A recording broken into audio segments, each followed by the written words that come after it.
Oh, sorry, we're live. Hello, and welcome to the Diecast podcast, the one true chapter by chapter podcast going through A Song of Ice and Fire one chapter a week. I'm one of your hosts, Jeff, better known as Brenda P. Fish. And I'm your other host, Emmett, better known as Poor Quentin.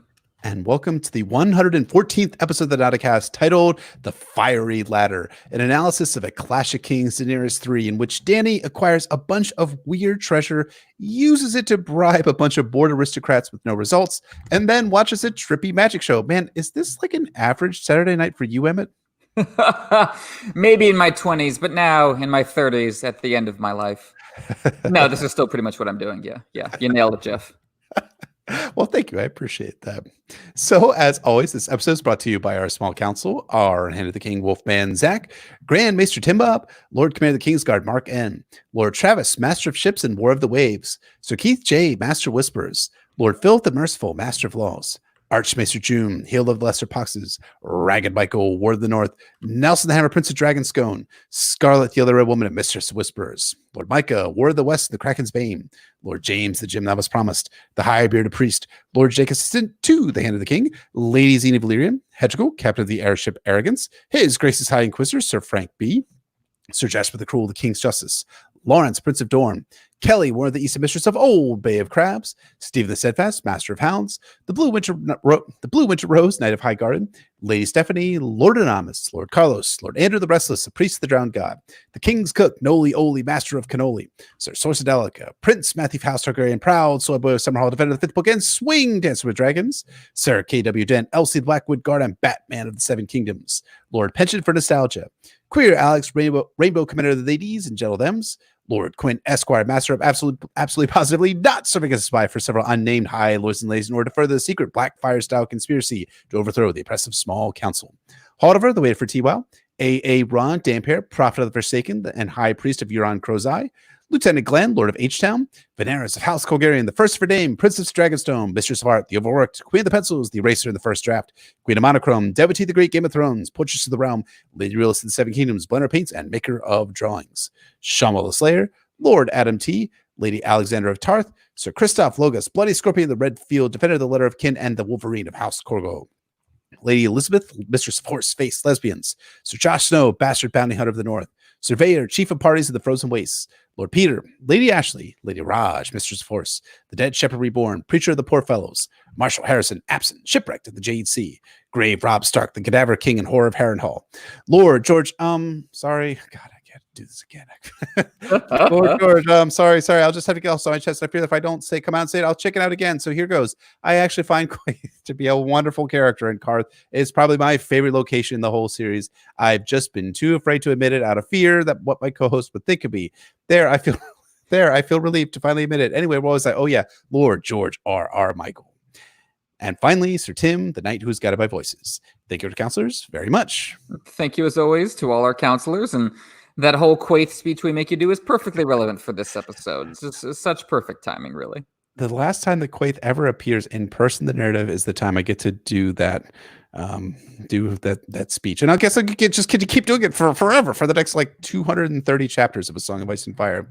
Such is your penitence for all your sins. So many sins. So our spoiler warning, as we say in all episodes, we'll potentially be talking about all published books. That is the 5 novels, 3 Doug novellas, histories, interviews, the Winsberry sample chapters, as well as Game of Thrones TV show. Anything and everything.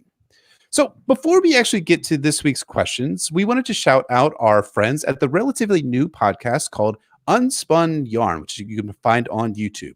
Nessie the Elusive, Ward of the Neck, Defender of the North, and Keeper of Secrets is doing live streams on YouTube where she tackles topics such as Duck in the Tall, Garth Greenhands, and most recently a whole episode about dragons. Given that this is our first episode to feature dragons in a little while, and that happens to coincide with Nessie's most recent stream with Stan Rixian, who was an artist that we are all big fans of, we felt it only appropriate to shout out Nessie at Unspun Yarn and to ask you guys to check out her YouTube channel and to go and support her because she's great and she's lovely. She's one of the best people, and she is I don't know how much I should say. She is doing a lot of great things in the real world, which you guys will all appreciate. So thank you very much, Nessie, for your support, and please go check out Unspun Yarn. Absolutely. Nessie is the best, both as a person and within the fandom. And we're so pleased that Unspun Yarn is going on. Yes, you should check out our Dragon episode especially. And yeah, we're always so happy to see people working in the fandom. It just makes us so pleased. Mm-hmm. So our question this week comes from Septon Eastwood of Introvert Isle, one of our High Lords, who asks, here's my probably overly complicated question. Tolkien's work had a very defined metaphysics. It was a basically theistic world, so that the gods of Valar were essentially angelic beings, and elves, humans, dwarves, etc. were creations of Iluvatar. What do you think George's metaphysical view of his world is? Or does his world differ from Tolkien's in that George has a more agnostic understanding of the various forces in his world? So what do you think, Jeff? Tolkien was coming from a perspective, an almost godlike view of his world in terms of creating these beings first and thinking about the world they created. How do you think George conceives of the metaphysics of his universe? What's behind the sky, the beings that created the world? How do you think he thinks about it? So, and I'm not a Tolkien scholar, so feel free to come back and correct me. But from what I understand, a lot of the magic flows from Iluvatar and from these angelic supernatural beings. And that's why we have things like wizards who can do magic and shit in the Tolkien verse. It's not the same for A Song of Ice and Fire. There's not like a series of gods that are standing up above everyone, and that is where all of the magical power is flowing from. I think we talked about this specifically in a Game of Thrones, and maybe at the end of a Game of Thrones, and at least Brand's first chapter in Clash of Kings, about how what seems to be animating George is this idea of a non-theistic magical source of magical power that's animating the world, because that magic does exist in A Song of Ice and Fire, but it just doesn't seem to have a theistic origin. So it's supernatural. So it's above the natural world, the werewood trees, Melisandre's magic, being able to light eagles on fire and bring them down during the Battle of the Wall. These are all things that are existing in A Song of Ice and Fire, but they're not being caused by R'hllor or the old gods or by the Faith of the Seven, because the Faith of the Seven don't fucking exist. But they are being caused by some sort of supernatural power that exists outside of the natural order. So I think that is a very different take on the metaphysics of a fantasy worldview. I think that George has kind of embodied a lot of his own agnostic / weak atheism into the narrative itself. And that's not a bad thing. I just think it tends to be different from Tolkien's world. But again, I'm not a Tolkien scholar. So if anyone comes back at me and says, actually, it's like this, I'll accept whatever it is you have to say, because I'm right now just trying to read the first book again for the first time in like 17, 18 years, I want to say. So anyways, enough from me. What do you think about this question, Emmett? I think for me, George is adopting a slightly different perspective when it comes to the metaphysics, not even a statement about reality so much as whose eyes he sees his universe through. I think he thinks of the world of A Song of Ice and Fire through the eyes of the people living in it. And I think, while certainly Tolkien cared deeply about his characters, invested a lot in them, I think he saw them from the eyes of, one of the gods in his universe. And I think George is interested in where reality he's interested in the kind of the frontiers beyond which your understanding and your knowledge fails, and you kind of have to project. I think he's thinking about his world through the eyes of someone like Samwell Tarly, or the people arguing at the beginning of A Feast for Crows in Old Town at the Citadel about what's the nature of things. I think George is passionately interested in the quest for truth. I think maybe more interested in the quest itself than truth, which is, the journey is more than the destination can be very a pat and glib thing. But I think that, he's interested in what people become on the way towards whatever may be over the horizon. And I think that tantalizing possibility, is something he captures really well. I don't think it's necessarily one-to-one thing that because George has, is less of a theistic mind than Tolkien in general. I don't think that necessarily dictates the laws of his universe. I just think it dictates the limits he puts on us and what he allows us to know. I think that's the perspective he's coming from. I think it's a really interesting one. I think that maybe that is something I should take in more consideration, that it wouldn't matter if George was or wasn't theistic in his own outlook, that he ended up writing this universe simply because he thought it was a more interesting story to have it being told through the perspective of people as opposed to of the gods. So anyways, that's a good point. I'll have to kind of feather that in my own cap as I think about A Song of Ice and Fire going forward. I mean, obviously, again, Tolkien, he loved Sam, his own Sam, and ended the Lord of the Rings with him. But I think George, it's not that George couldn't write a Silmarillion for A Song of Ice and Fire. I think it's more that he just wouldn't. And I think that's not a perspective he wants us to have. And if it's a perspective that exists at all, it's one he keeps to himself. Mm-hmm. So, thank you, Septon Eastwood, for the question. If you'd like to ask us questions that we'll answer here on the Nauticast podcast, you are welcome to become a Sworn Sword or higher-level patron over at patreon.com/Nauticast, ASOIAF, where you can find show notes, access to our Nautislack for our 2 highest tiers, and bonus episodes like Part 1 of The Second Coming, our 4-part analysis of the Winds of Winter sample chapter, The Forsaken, which, if you're listening to this on the general release date, is out now for all our $5 and above patrons. In that episode, we covered all of the pre-Winds of Winter Ironborn material, focusing on the meta of how the Ironborn came into A Song of Ice and Fire, the Ironborn plot lines from Clash and Storm, but we really, really got deep on the King's Mood and what Euron does in the Shield Isles. So if you're a patron, obviously come over and listen to that episode. It might be my new favorite. I don't know. We'll see. I feel like I say that every month, but for a long time, the Greyjoy Rebellion episode is my favorite, but I'm feeling like this episode is really, really strong. And I'm very excited to get into all the other episodes for The Forsaken in the next couple months, for the rest of the summer. But enough about Patreon. When we last checked in with Daenerys Targaryen, she had fucked off to and in Qarth for an entire chapter. Let's see if this chapter in A Clash of Kings is the only good Qarth chapter in A Song of Ice and Fire in this synopsis of A Clash of Kings, Daenerys III. The drapes kept out the dust and heat of the streets, but they could not keep out disappointment. As they say in the biz, this is not the most poetic way to kick off a chapter, but it's functional. Dany gets inside the palanquin as her blood riders clear the streets of Qartheen. Xaro reclines next or across from her, asking why she's sad. Is it because your dreams are dead? That would be very, very sad. A dream delayed no more. Dany's tight silver collar was chafing against her throat. She unfastened it and flung it aside. The collar was set with an enchanted amethyst that Xaro swore would ward her against all poisons. The Pureborn were notorious for offering poisoned wine to those they thought dangerous, but they had not thought to give Dany so much as a cup of water. They never saw me for a queen, she thought bitterly. I was only an afternoon's amusement, a horse girl with a curious pet. Rhaegal doesn't like Dany getting so down on herself, so he hisses and claws her shoulder. Dany winces from the pain and moves the dragon to the closed side of her body. Dany is talking after Dany is now taking after all the latest in Qartheen fashions, a boob exposed, silver sandals, black and white belt. But it did fuck all, so she drinks the wine.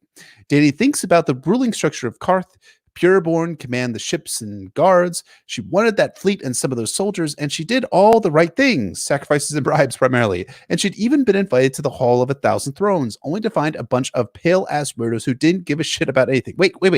Is Qarth Fantasy Tampa? Is that what I'm getting from this scene from a Clash of Kings? Probably. They are milkmen indeed. They never meant to help me. They came because they were curious. They came because they were bored. And the dragon on my shoulder interested them more than I did. Xaro tells Dany to tell him what the Pureborn said, and Dany reports that they said no, very politely. Xaro wonders if she flattered them. Yes. Did she cry? Fuck that. Crying is for commies. Actually, the dragon doesn't cry is what she says. But anyways, it's a good joke. Xaro sighs and says she should have wept. Dany remembers that a few of those assholes cried after refusing her, but Dany is really only sad about the bribe she wasted in these Jenko-wearing tampons. Maybe she could get her money back? No. I mean, you could try, but you'll get your ass assassinated for your troubles. And not just by any old assassin, by a sorrowful man who will say that they are so very sorry after they've stabbed you. Very polite. Anyways, Dany knows that the Pureborn won't work, but maybe she could try some of the other factions. The merchant princes, grown vastly rich off the trade between the seas, were divided into 3 jealous factions: the ancient Guild of Spicers, the Tourmaline Brotherhood, and the 13, to which Xaro belonged. Each vied with the others for dominance, and all 3 contended endlessly with the Pureborn. And brooding over all were the warlocks with their blue lips and dread powers, seldom seen but much feared.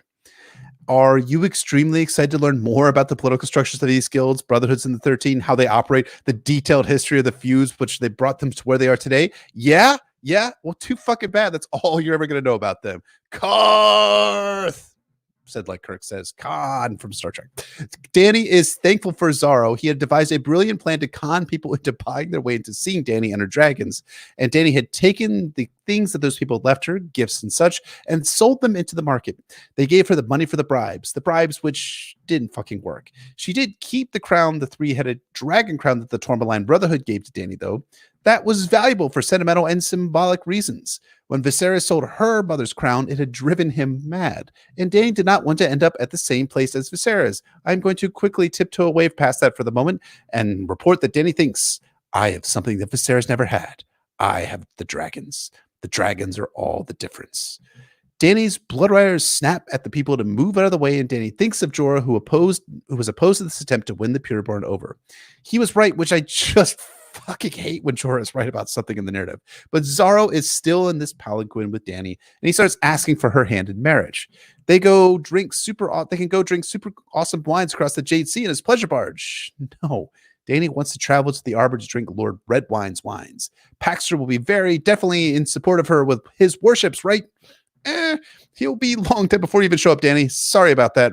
Check out our episode on the Forsaken next month. Speaking of those warships, does Xaro have any that Dany can borrow to go invade Westeros? He doesn't. He only has trade ships and pleasure barges. Give me the ships, and I will make you rich again. Marry me, bright light, and sell the ship of my heart. I cannot sleep at night for thinking of your beauty. Dany smiled. Xaro's flowery protestations of passion amused her, but his manner was at odds with his words. While Ser Jorah had scarcely been able to keep his eyes from her bare breast when he'd helped her into the palanquin, Xaro hardly deigned to notice it at all, even in those close confines. And she had seen the beautiful boys who surrounded the merchant prince flitting in through his palace halls in wisps of silk. You speak sweetly, Xaro, but are your words? I hear another no. Well, Dany's ears are working correctly. Xaro really has no interest in the Iron Throne. She could be Queen of Qarth until the city dies. Then they can go sailing around to Yeti and drink some sort of wine of wisdom from a dead man's skull, which fucking what, Xaro? What are you fucking talking about? That ain't Dany's way, though. She's going to Westeros to drink wine from Robert Baratheon's skull, which is so much better, I think. A single perfect tear ran down the cheek of Xaro Zoandoxus. Will nothing turn you from this madness? Nothing, she said, wishing she was as certain as she sounded. If each of the 13 would lend me 10 ships, you would have 130 ships and no crew to sail them. The justice of your cause means naught to the common men of Qarth. Why should my sailors care who sits upon the throne of some kingdom at the edge of the world? I will pay them to care, Dany said. Xaro asked with what money, and Dany says she'll continue to run the See My Dragons in exchange for a gift scheme to get coin to bribe someone else, like the Guild of Spicers or the Tourmaline Brotherhood. But Xaro says Dany will have a similar experience as she had with these Pureborn. They'll flatter her, take her money, and still say no. Very politely. Man, I'm really interested in these guys. Can we know a little bit more about them, George? No? Oh, okay. Then I must heed Pyat and go to the Warlocks. The merchant prince sat up sharply. Pyat has blue lips, and has said that blue lips only speak lies. Heed the wisdom of one who loves you. Warlocks are bitter creatures who eat dust and drink of shadows. They will give you naught. They have naught to give. Dany protests that she wouldn't be seeking out the Warlocks if it weren't for Xaro and everyone else saying no, very politely. Xaro protests that he's given her so many wonderful gifts, so much. He even gave her an army. Yes, an army. It was an army of toy knight soldiers that are about a half-inch tall. But then the carriage stops, and Aggo and Jogo report that there's a fire mage doing some tricks up ahead, and Dany wants to see. The fire mage had conjured a ladder up in the air, a crackling orange ladder of swirling flame that rose unsupported from the floor of the bazaar, reaching toward the high latticed roof. Dany notices that most of the spectators were foreigners to Qarth.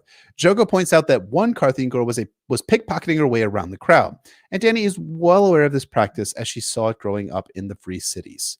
The fire mage urges the flames up high as thieves work the crowd. When the ladder was 40 feet high, the fire mage climbs the ladder very, very fast. He disappears at the top, and the fire ladder disappears with him. A fine trick, announced Jogo with admiration. No trick, a woman said in the common tongue. Dany had not noticed Quaithe in the crowd, yet there she stood, eyes wet and shiny behind the implacable red lacquer mask. The red lacquer mask, guys, the personality trait that is Quaithe. Dany asks what Quaithe means, and Quaithe talks about how this guy had barely any skill a year back, but now he's got a ton of magic power, and Dany is the reason for it. Me? She laughed. How could that be? The woman stepped closer and laid 2 fingers on Dany's wrist. You are the mother of dragons, are you not? She is, and no spawn of shadows may touch her. Jogo brushed Quaithe's fingers away with the handle of his whip. The woman took a step backward. You must leave the city soon, Daenerys Targaryen, or you will never be permitted to leave at all. Dany's wrist still tingles where Quaithe had touched her. Where would you have me to go? She asked. To go north, you must journey south. To reach the west, you must go east. To go forward, you must go back. And to touch the light, you must pass beneath the shadow. A shy, Dany thought. She would have me go to a shy.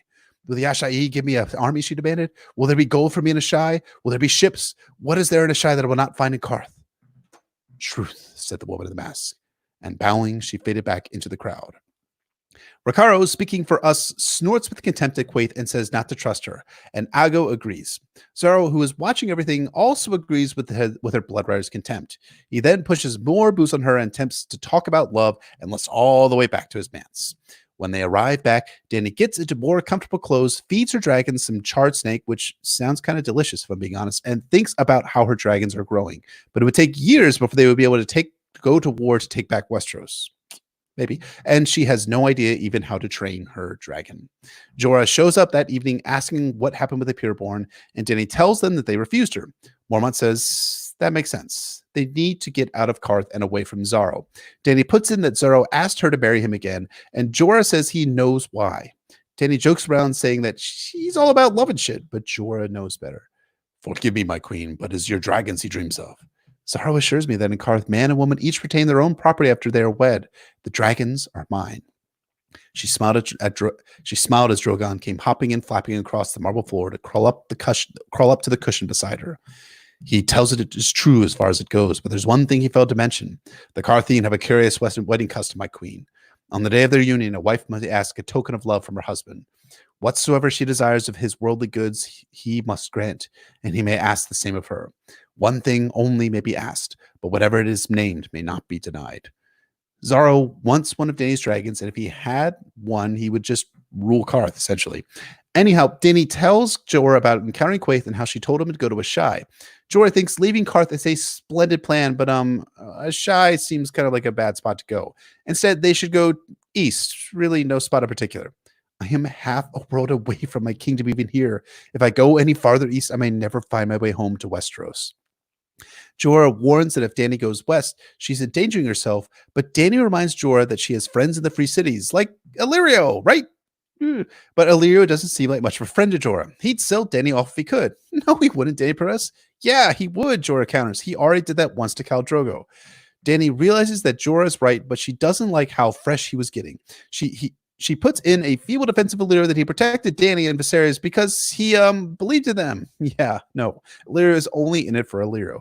What does Dany actually know of Illyrio anyhow? Well, he gave her dragon eggs? Jorah snorted. If he had known they were like to hatch, he would have sat on them himself. That made her smile despite herself. Oh, I have no doubt of that, sir. I know Illyrio better than you think. I was a child when I left his manse in Pentos to wed my sun and stars, but I was neither deaf nor blind, and I am no child now. Jorah allows that maybe Illyrio is as great a friend as Dany thinks he is, but he's not all that powerful. He can't put her onto the Iron Throne, even if he has the money to hire sell sails and sell swords. Sell swords have their uses, Sir Jorah admitted, but you will not win your father's throne with the sweepings from the free cities. Nothing knits a broken realm together so quick as an invading army on its soil. I am the rightful queen, Dany protested. You are a stranger who means to land on their shores with an army of outlanders who cannot even speak the common tongue. The lords of Westeros do not know you and have every reason to fear and mistrust you. You must win them over before you sail. A few at least. Man, Jorah is like embodying that great old Onion headline, heartbreaking. The worst person you know just made a really great point here. I just hate it when Jorah's right. It's like the worst feeling in the world for me. Anyways, now how is she going to win friends in Westeros, especially if she goes east? Jorah doesn't know the answer to that, but if she stays in one place, her enemies will find her. Gee, is that maybe because you are writing letters to Varys indicating where Dany is and what she's doing, maybe, Jorah? Regardless, what will her enemies think when they hear about her dragons? Drogon was curled up beneath her arm, as hot as a stone that has soaked all day in the blazing sun. Rhaegal and Viserion were fighting over a scrap of meat, buffeting each other with their wings as smoke hissed from their nostrils. My furious children, she thought. They must not come to harm. The comet led me to Qarth for a reason. I had hoped to find my army here, but it seems that it will not be. What else remains to ask myself? I am afraid, she realized, but I must be brave. Come the morrow, you must go to Pyat Pri. And that is the extremely thrilling end of A Clash of Kings Daenerys III. Just going to save all my editorial comments for my opening thoughts. Emmett, what did you think of this chapter, man? Well, I loved everything about this chapter except the actual plot. There we go. Episode's over. You can rate and review us on, but no. Seriously, there is a lot to praise here. With Dany too, George brings some of his very best imagery to play. And it's not just beauty for beauty's sake, although there's nothing wrong with that either. You can see George using the images to work through ideas about power, performance, deception, and greed. All of them combining to rub Dany raw, even as her fortunes have, strictly speaking, still improved since the desert. The concept of Qarth is clear. It's a place where everything happens on the surface and nothing happens underneath. And that is an intriguing concept for a setting. But the problem is that the storyline in Qarth ends up working kind of the same way. Its pleasures are all on the surface, and there's not that much depth to it. Yeah, you nailed it, man. I mean, there are intriguing concepts in Qarth, the rival merchant factions, the pureborn, the warlocks, but they never really get much of an expansion beyond some mentions and some bare bones concepts that George throws against them. And maybe that was intentional on George's part. The beautiful exterior and sense of place and purpose in these institutions are surface only glories, surface only beauties with nothing underneath. But why should we as readers, and why should I specifically, Jeff, feel anything about this? And it's a weird comparison, but I'll bravely make it because I'm a brave human being. It is Memorial Day after all. Renly was all surface level beauty and declarations of being the best and good without demonstrating that there was anything substantive under the surface. But I kind of felt something. I really felt something about Renly, mostly negative, granted, but George got me emotionally invested in Renly's storyline with those affected by his death and the horror of his actual death. Again, I just feel nothing about Qarth as a place because, as I talked about back in Dany 2, I have no sense of Qarth as a place. That has not improved in these 2 Dany chapters so far. Well said, and I think it's not really because we don't get too little information about Qarth. In part, maybe it's we get too much information, because George is working overtime to establish some sense of Qarth in our heads. The opening line of Dany 3 immediately sets up the dynamic of Dany's attempts to gain access to Qarthine power. The drapes kept out the dust and heat of the streets, but they could not keep out disappointment. Now, as you said, that is not the most gracefully written line in the series, but it is very revealing. The rarefied beauty and wealth of the Qarthine elite, as represented by the drapes, can save Dany and her people from the ravages of the desert. They can keep out the dust, but they can't keep out disappointment. What Dany wants is more than mere survival, more even than luxury. She wants something inside. She wants meaning. She wants fulfillment. She wants home, an end to disappointment. The problem is that Qarth not only lacks these things, it's built around promising you those things and then neatly denying them to you one by one whilst wringing you dry. The beauty on the outside contrasts with emptiness on the inside. Dany can be elevated above the material world by both money and sorcery, found in such abundant qualities in Qarth. But the price is accepting, as Zero says, the denial of your dreams. If she stays here, she'll never get to Westeros, and Westeros is ultimately the source of meaning for her, even though it's every bit as much a projection as any of the deceptive faces of Qarth, because she doesn't actually remember Westeros. I will admit something. I think it's an interesting turn on George's part to have the narrative mirror the meta of how Qarth was established as a place that Daenerys spends the entirety of most of book 2 in. Meaning, as we talked about back in Dany's first chapter, Qarth is a roadblock for Dany as the Westerosi story lagged behind in the writing process, while Dany's story basically occurred. She was at the end of her storyline. At the end of the first book was where George planned for her story to actually end up in the first book. Was not the case for the Westerosi stories. And George is seemingly trying to time Dany's arrival to Westeros just perfectly, which I really appreciate. But in saying those roadblocks, George has Dany longing for her lost home, which is I think a stand-in for her search for meaning. What does it actually mean to be Daenerys Targaryen, to be the mother of dragons? She's being denied that meaning now, as home is both farther away geographically, as well as farther away conceptually and metaphysically. And that denial is built into how the chapter is shaped. Before we learn what it is that Dany has been attempting to do, we learn that it failed. George's in medias res structure again works to the story's benefit by cutting past the plot to the important moment of character transformation. They never saw me for a queen, she thought bitterly. I was only an afternoon's amusement, a horse girl with a curious pet. Theon 3 began with the birth of Theon Turncloak, and Dany 3 begins with the birth of the beggar queen Daenerys. Both will do anything to be anyone else. Dany is bitter and embarrassed, furious not only at those who have denied her, but at herself for wasting her time with the pureborn and their arcane rituals. That mindset is crucial to understanding what she takes away from all this.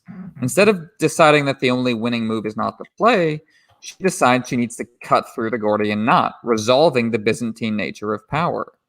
That's in large part because she sincerely wants to right the wrongs of the world, but it's also because she hates this feeling of being rejected and overlooked. Worst of all, she feels like a slave again, like she was early on with Khal Drogo. She's wearing a tight collar when the chapter begins, and she promptly tears it off. It was there to defend her against poisons, but the Pureborn don't consider her a threat because they don't take her seriously, so she needn't have bothered.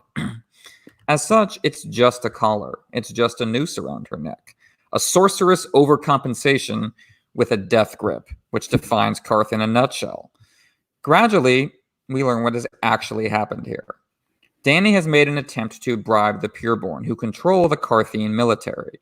A chunk of that military is just what she needs to retake her father's throne. The comet surely led her to Qarth for that purpose. But how to make it happen? And that's where her gracious host, Zarazoan Daxos, stepped in. He realized that her dragons are not just unique miracles of spiritual awe.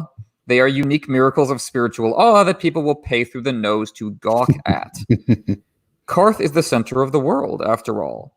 A sea of eyes passes through, as Dany puts it, with their own cultures, their own currencies to spend.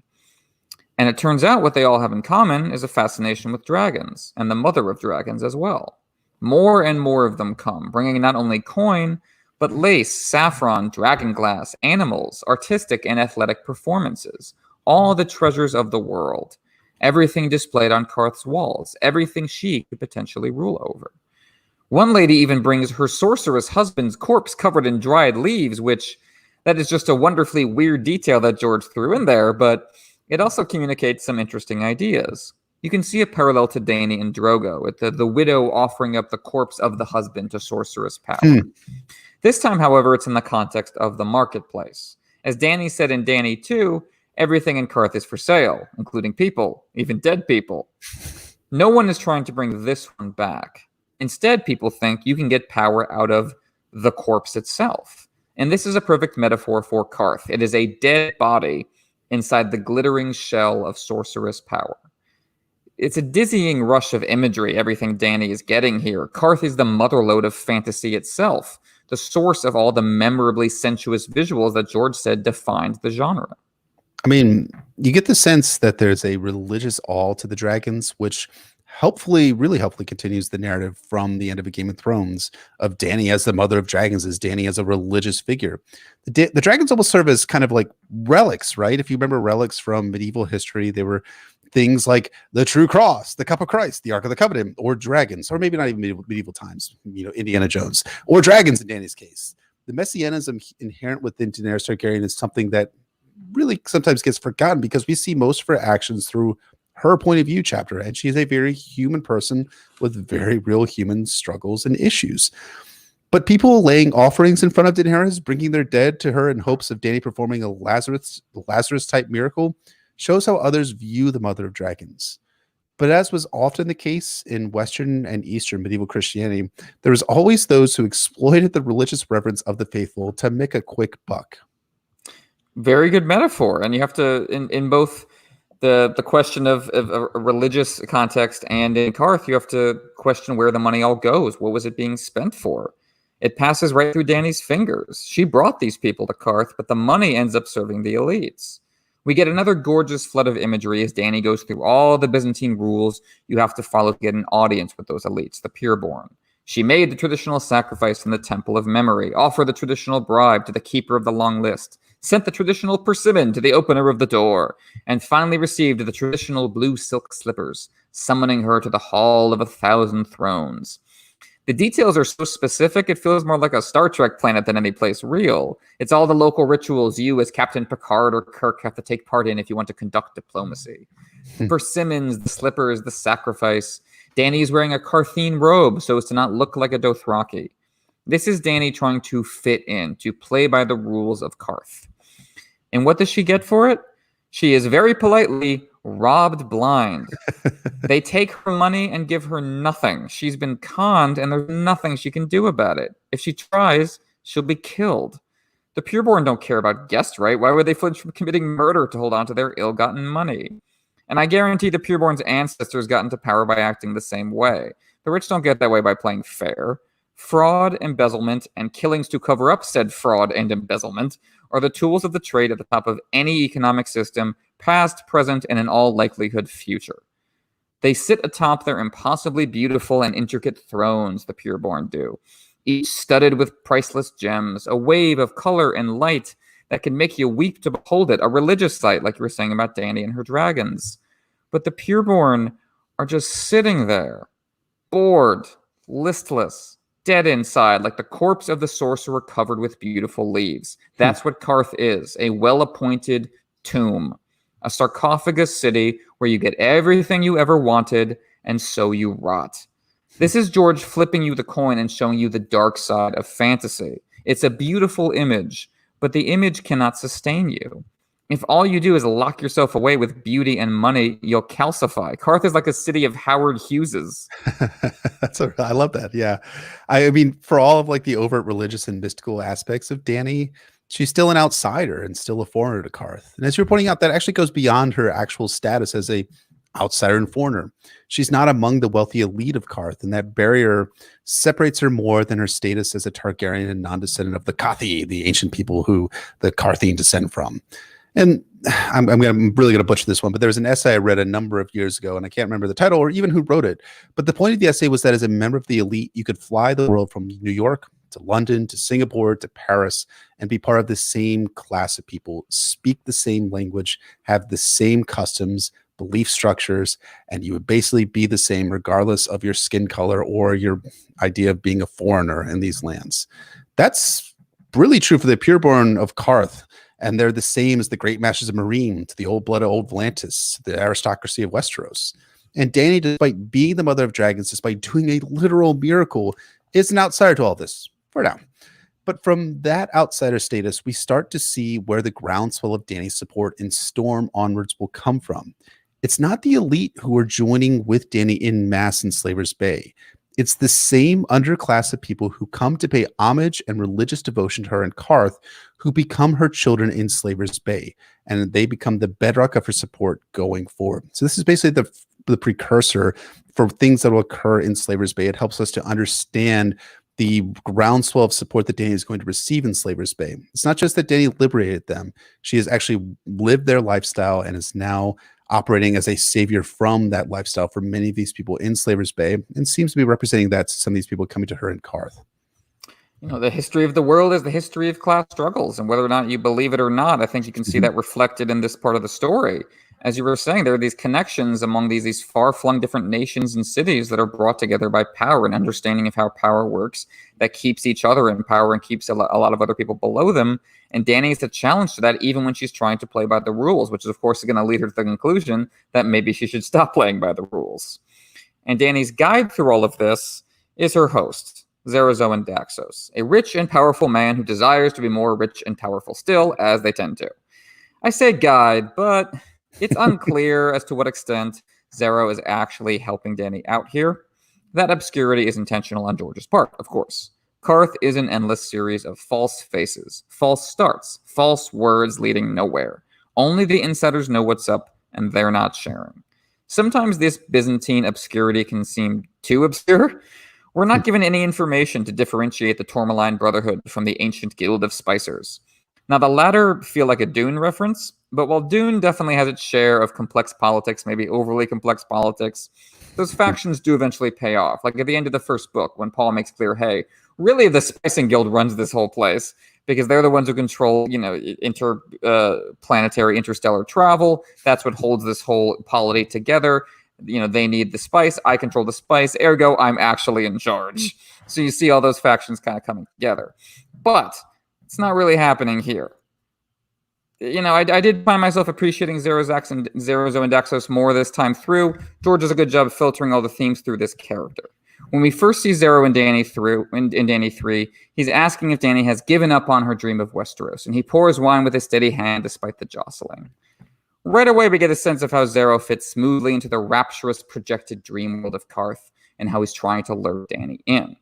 He's pouring wine as if the jostling of travel isn't even happening, as if the grounded physical toll of the road is imaginary, as if the city is a dream. The dust, the heat, the disappointment, these things are real only for Dany. The people are so erudite yet inert that they feel more like objects on display, part of the visuals.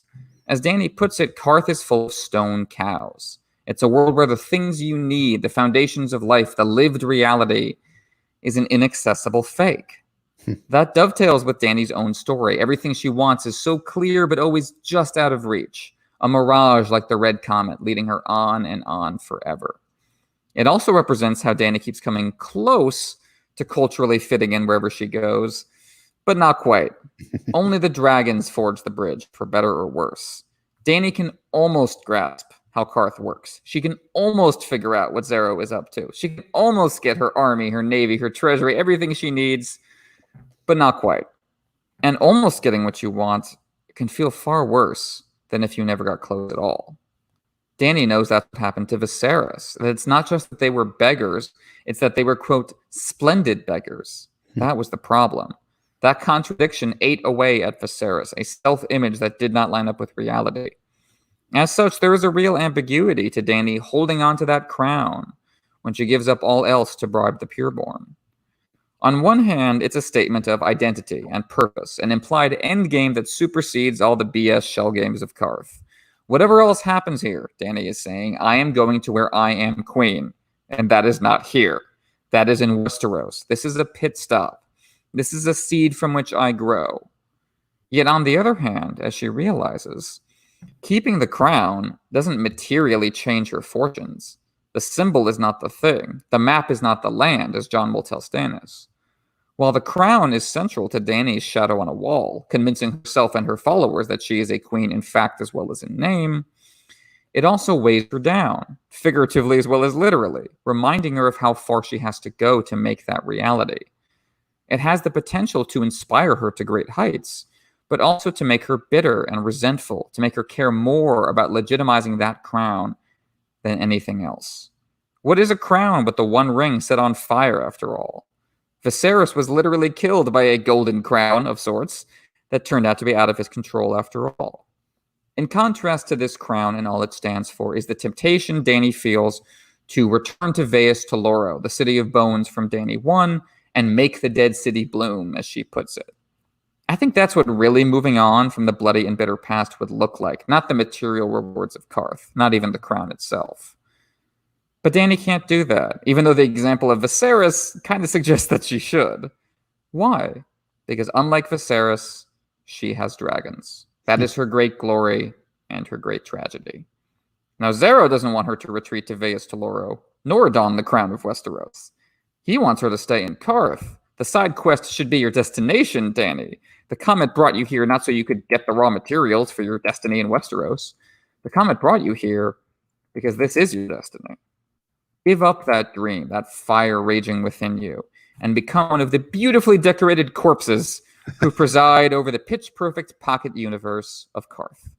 On the surface, this is a very attractive offer, an end to want, to suffering, to wandering the world in search of something you don't even fully understand. It's not so different from what the House of Black and White offers Arya. The House of the Undying even has ivory and ebony doors, like the House of Black and White, leading to its central chambers. At the heart of power is a living void, a beautifully decorated nothing. However, not only would Dany have to give up that which makes her who she is in order to access the eternal bliss of the void, but this scene is also just full of hints that even if she wanted to take that deal, Zero can't be trusted to keep up his end of the deal anyway. No bargain in Qarth is worth keeping. He tells her that in order to convince the pureborn, she should have wept. A public performance of overwhelming emotion that she does not feel. But if that's standard practice in Qarth, why should we trust anything that Zero says? Might it not all be a bunch of crocodile tears? He even cries himself later on in this scene, after admitting that it's all for show. Isn't it suspect that a consummate insider like Zero was fooled by the pureborn, that he's surprised they took the bribes and didn't help? Maybe it's more likely he was actually in cahoots with them the whole time, and that they're divvying up the profits in secret. Even his marriage offer is phony and over the top. Dany is worldly enough to realize that Zero is not interested in women. Her bare breast was not there to entice him, to entice the Qartheen, nor did it actually help her pass. So why did they bother dressing her up that way? To prove that they could. It signifies to the Qartheen that Dany is on display, a passing fancy, an object for the pureborn to tut over and then forget. Yeah, and that's kind of like devastating for Dany that she's yet another character in the narrative that people look at her as a fancy, as something to take a look at of look who I'm standing next to. I'm standing next to Daenerys Targaryen. She's like the supermodel that the ultra wealthy and rich have next to them. And it's also subtle, but I think we're intended to feel even more deeply uncomfortable over Xaro's Owen Doxus. And part of it is his strange appearance, obviously. Part of it is that shell game you were referencing before. But part of it, too, is how he keeps plying Dany with wine to get his way with her. Now, he's not actually interested in having sex with Dany, given his sexual orientation, but he is interested in marrying her for reasons that Jorah is going to explain in just a bit. So he'll manipulate Dany any way possible, appearing as a friend, introducing her to all the right people, plying her with booze. But beyond that, he's not interested in Dany at all. He's only interested in what she can provide him, dragons. Precisely. And when the image talks back, when Dany wants to be more than a sideshow making profit for others, when the source of value demands a cut of the profit, well, that's when all the glory and beauty of Qarth starts running through your fingers like water, unable to pin down the moment you try to possess it. Xaro does offer Dany an army of tiny decorative soldiers made of various precious metals. Is that beautiful? Absolutely. Is that a generous gift? Objectively, yes. But it's not at all what Dany needs. And indeed, it amounts to a hilariously over-the-top mockery of what Dany needs. Like the crown that she's holding on to, it is a symbol of the life she wants, held just out of her reach, a splinter in her mind. This is George arguing, I think, that the appearance of a completed character arc, the glittering surface of high fantasy, is enough to distract, but it's not enough to fulfill. Other settings incorporate shadows on walls in A Clash of Kings. Qarth is one big shadow on a wall. It's all projections, structures, images, pretenses, anything but the thing in itself. When Dany asks for ships to help her get home, Xaro launches into this incredible monologue. Of trading ships, I have a few, that is so. Who can say how many? One may be sinking even now in some stormy corner of the summer sea. On the morrow, another will fall afoul of corsairs. The next day, one of my captains may look at the wealth in his hold and think, all this should belong to me. Such are the perils of trade. Why, the longer we talk, the fewer ships I'm likely to have. I grow poorer by the instant. Look at all of the nothing he says there. Look at how indulgently he spills words all over the place to avoid confirming how many ships he has. Now, he's not wrong that the vagaries of fortune affect us all, but by that same token, Xaro could just as easily be richer as he speaks, just as easily as poorer. He's framing himself as poorer by the minute so as to avoid Dany's request, but also say no to it at the same time, just as the pureborn did. My wealth, Dany, is not something you can pin down and make use of.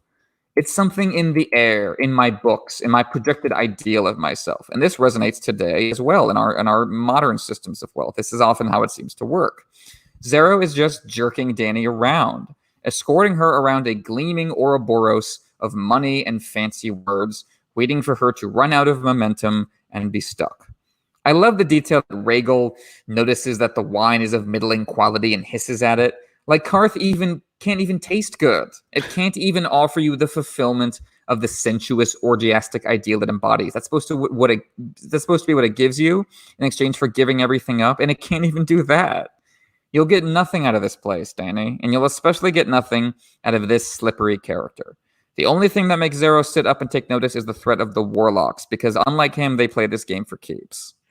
I think there's something else too that's kind of hilarious with Xaro is how he's able to do this whole shell game with Dany, playing as her best friend in Qarth, providing her with shelter in his manse. But about the money aspect of it, Xaro concocts this whole scheme to have Dany sell off the gifts that people bring her and her dragons. But wait, isn't Xaro like the wealthiest dude in all of Qarth? Doesn't he have a manse that dwarfs Illyrio Mopatis's manse in Pentos? Why isn't he giving up his own money to help Dany bribe the pureborn or the factions in Qarth? He's seemingly unwilling to part with just a few coins of his own to help Dany's cause, and he eagerly spends other people's money, probably being on the take as well, as you point out really well. I love that idea, but he's not going to do anything on his own. It's hilarious, I think, honestly, and it speaks to this point you were alluding to before. Dany can almost make out that Zaro isn't her friend, can almost see what Zaro is up to, but he baffles Dany with enough bullshit that she won't discover Zaro's actually status as her enemy until he shows up in Meereen in A Dance with Dragons. For Zaro, money is power, and he won't part from his own source of power by aiding Dany himself. But money isn't the only power in Qarth. The warlocks possess a power that money can't buy. It's like the same sort of power that's connected with a fun magic show that Dany encounters just after she mentions the warlocks. It's funny how that's connected immediately with the mention of the warlocks. And that's true. Yeah. Perfect timing. Mm-hmm. That's a really good point. Yeah, this circular conversation is finally interrupted by my favorite part of the chapter. My favorite scene in Qarth outside the House of the Undying, the fiery ladder. This is street magic with teeth. No fraud, but the real deal. It's an awe-inspiring display of power over the elements, converting air into fire and shaping it.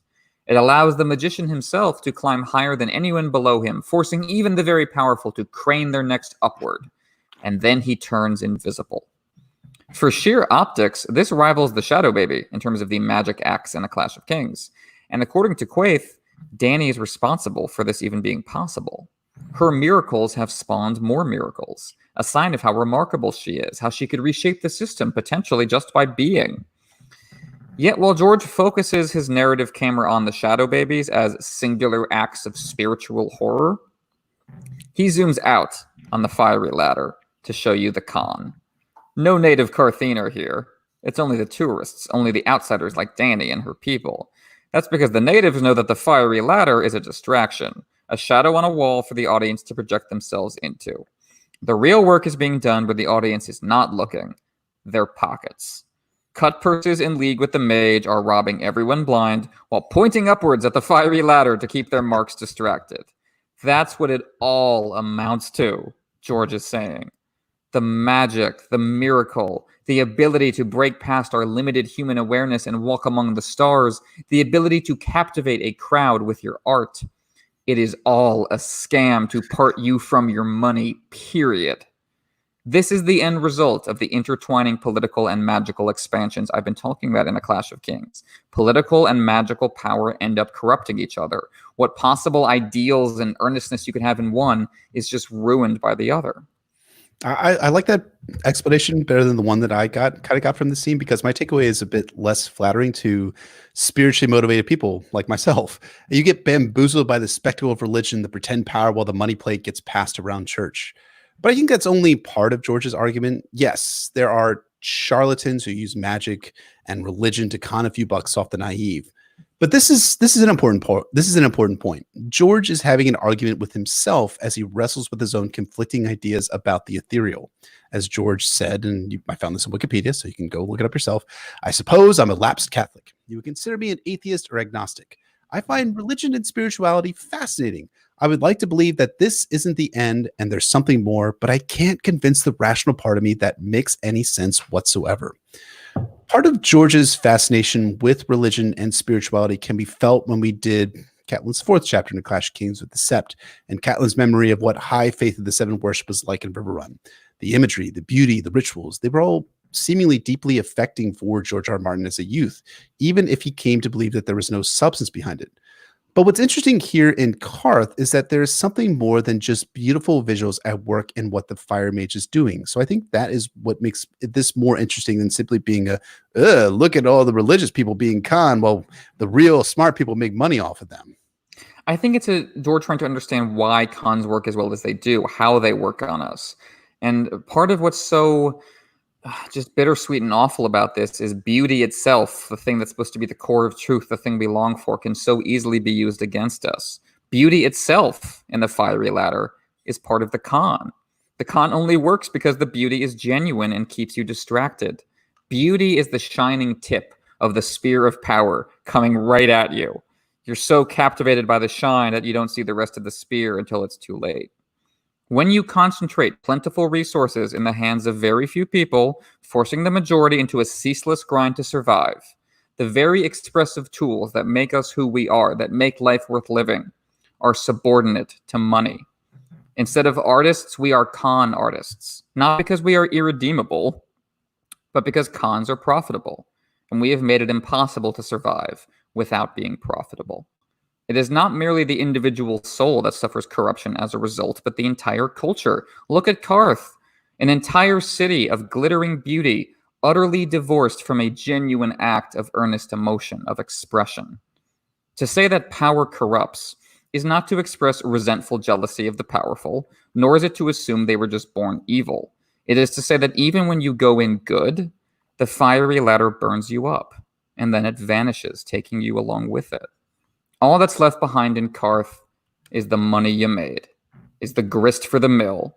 You were a sideshow to keep the populace distracted for a week. You were an image, nothing more.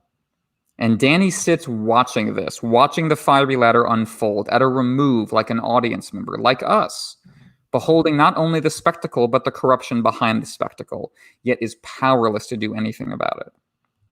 This is a phantom menace, so to speak, that will haunt her in Slaver's Bay. The system seems deathless.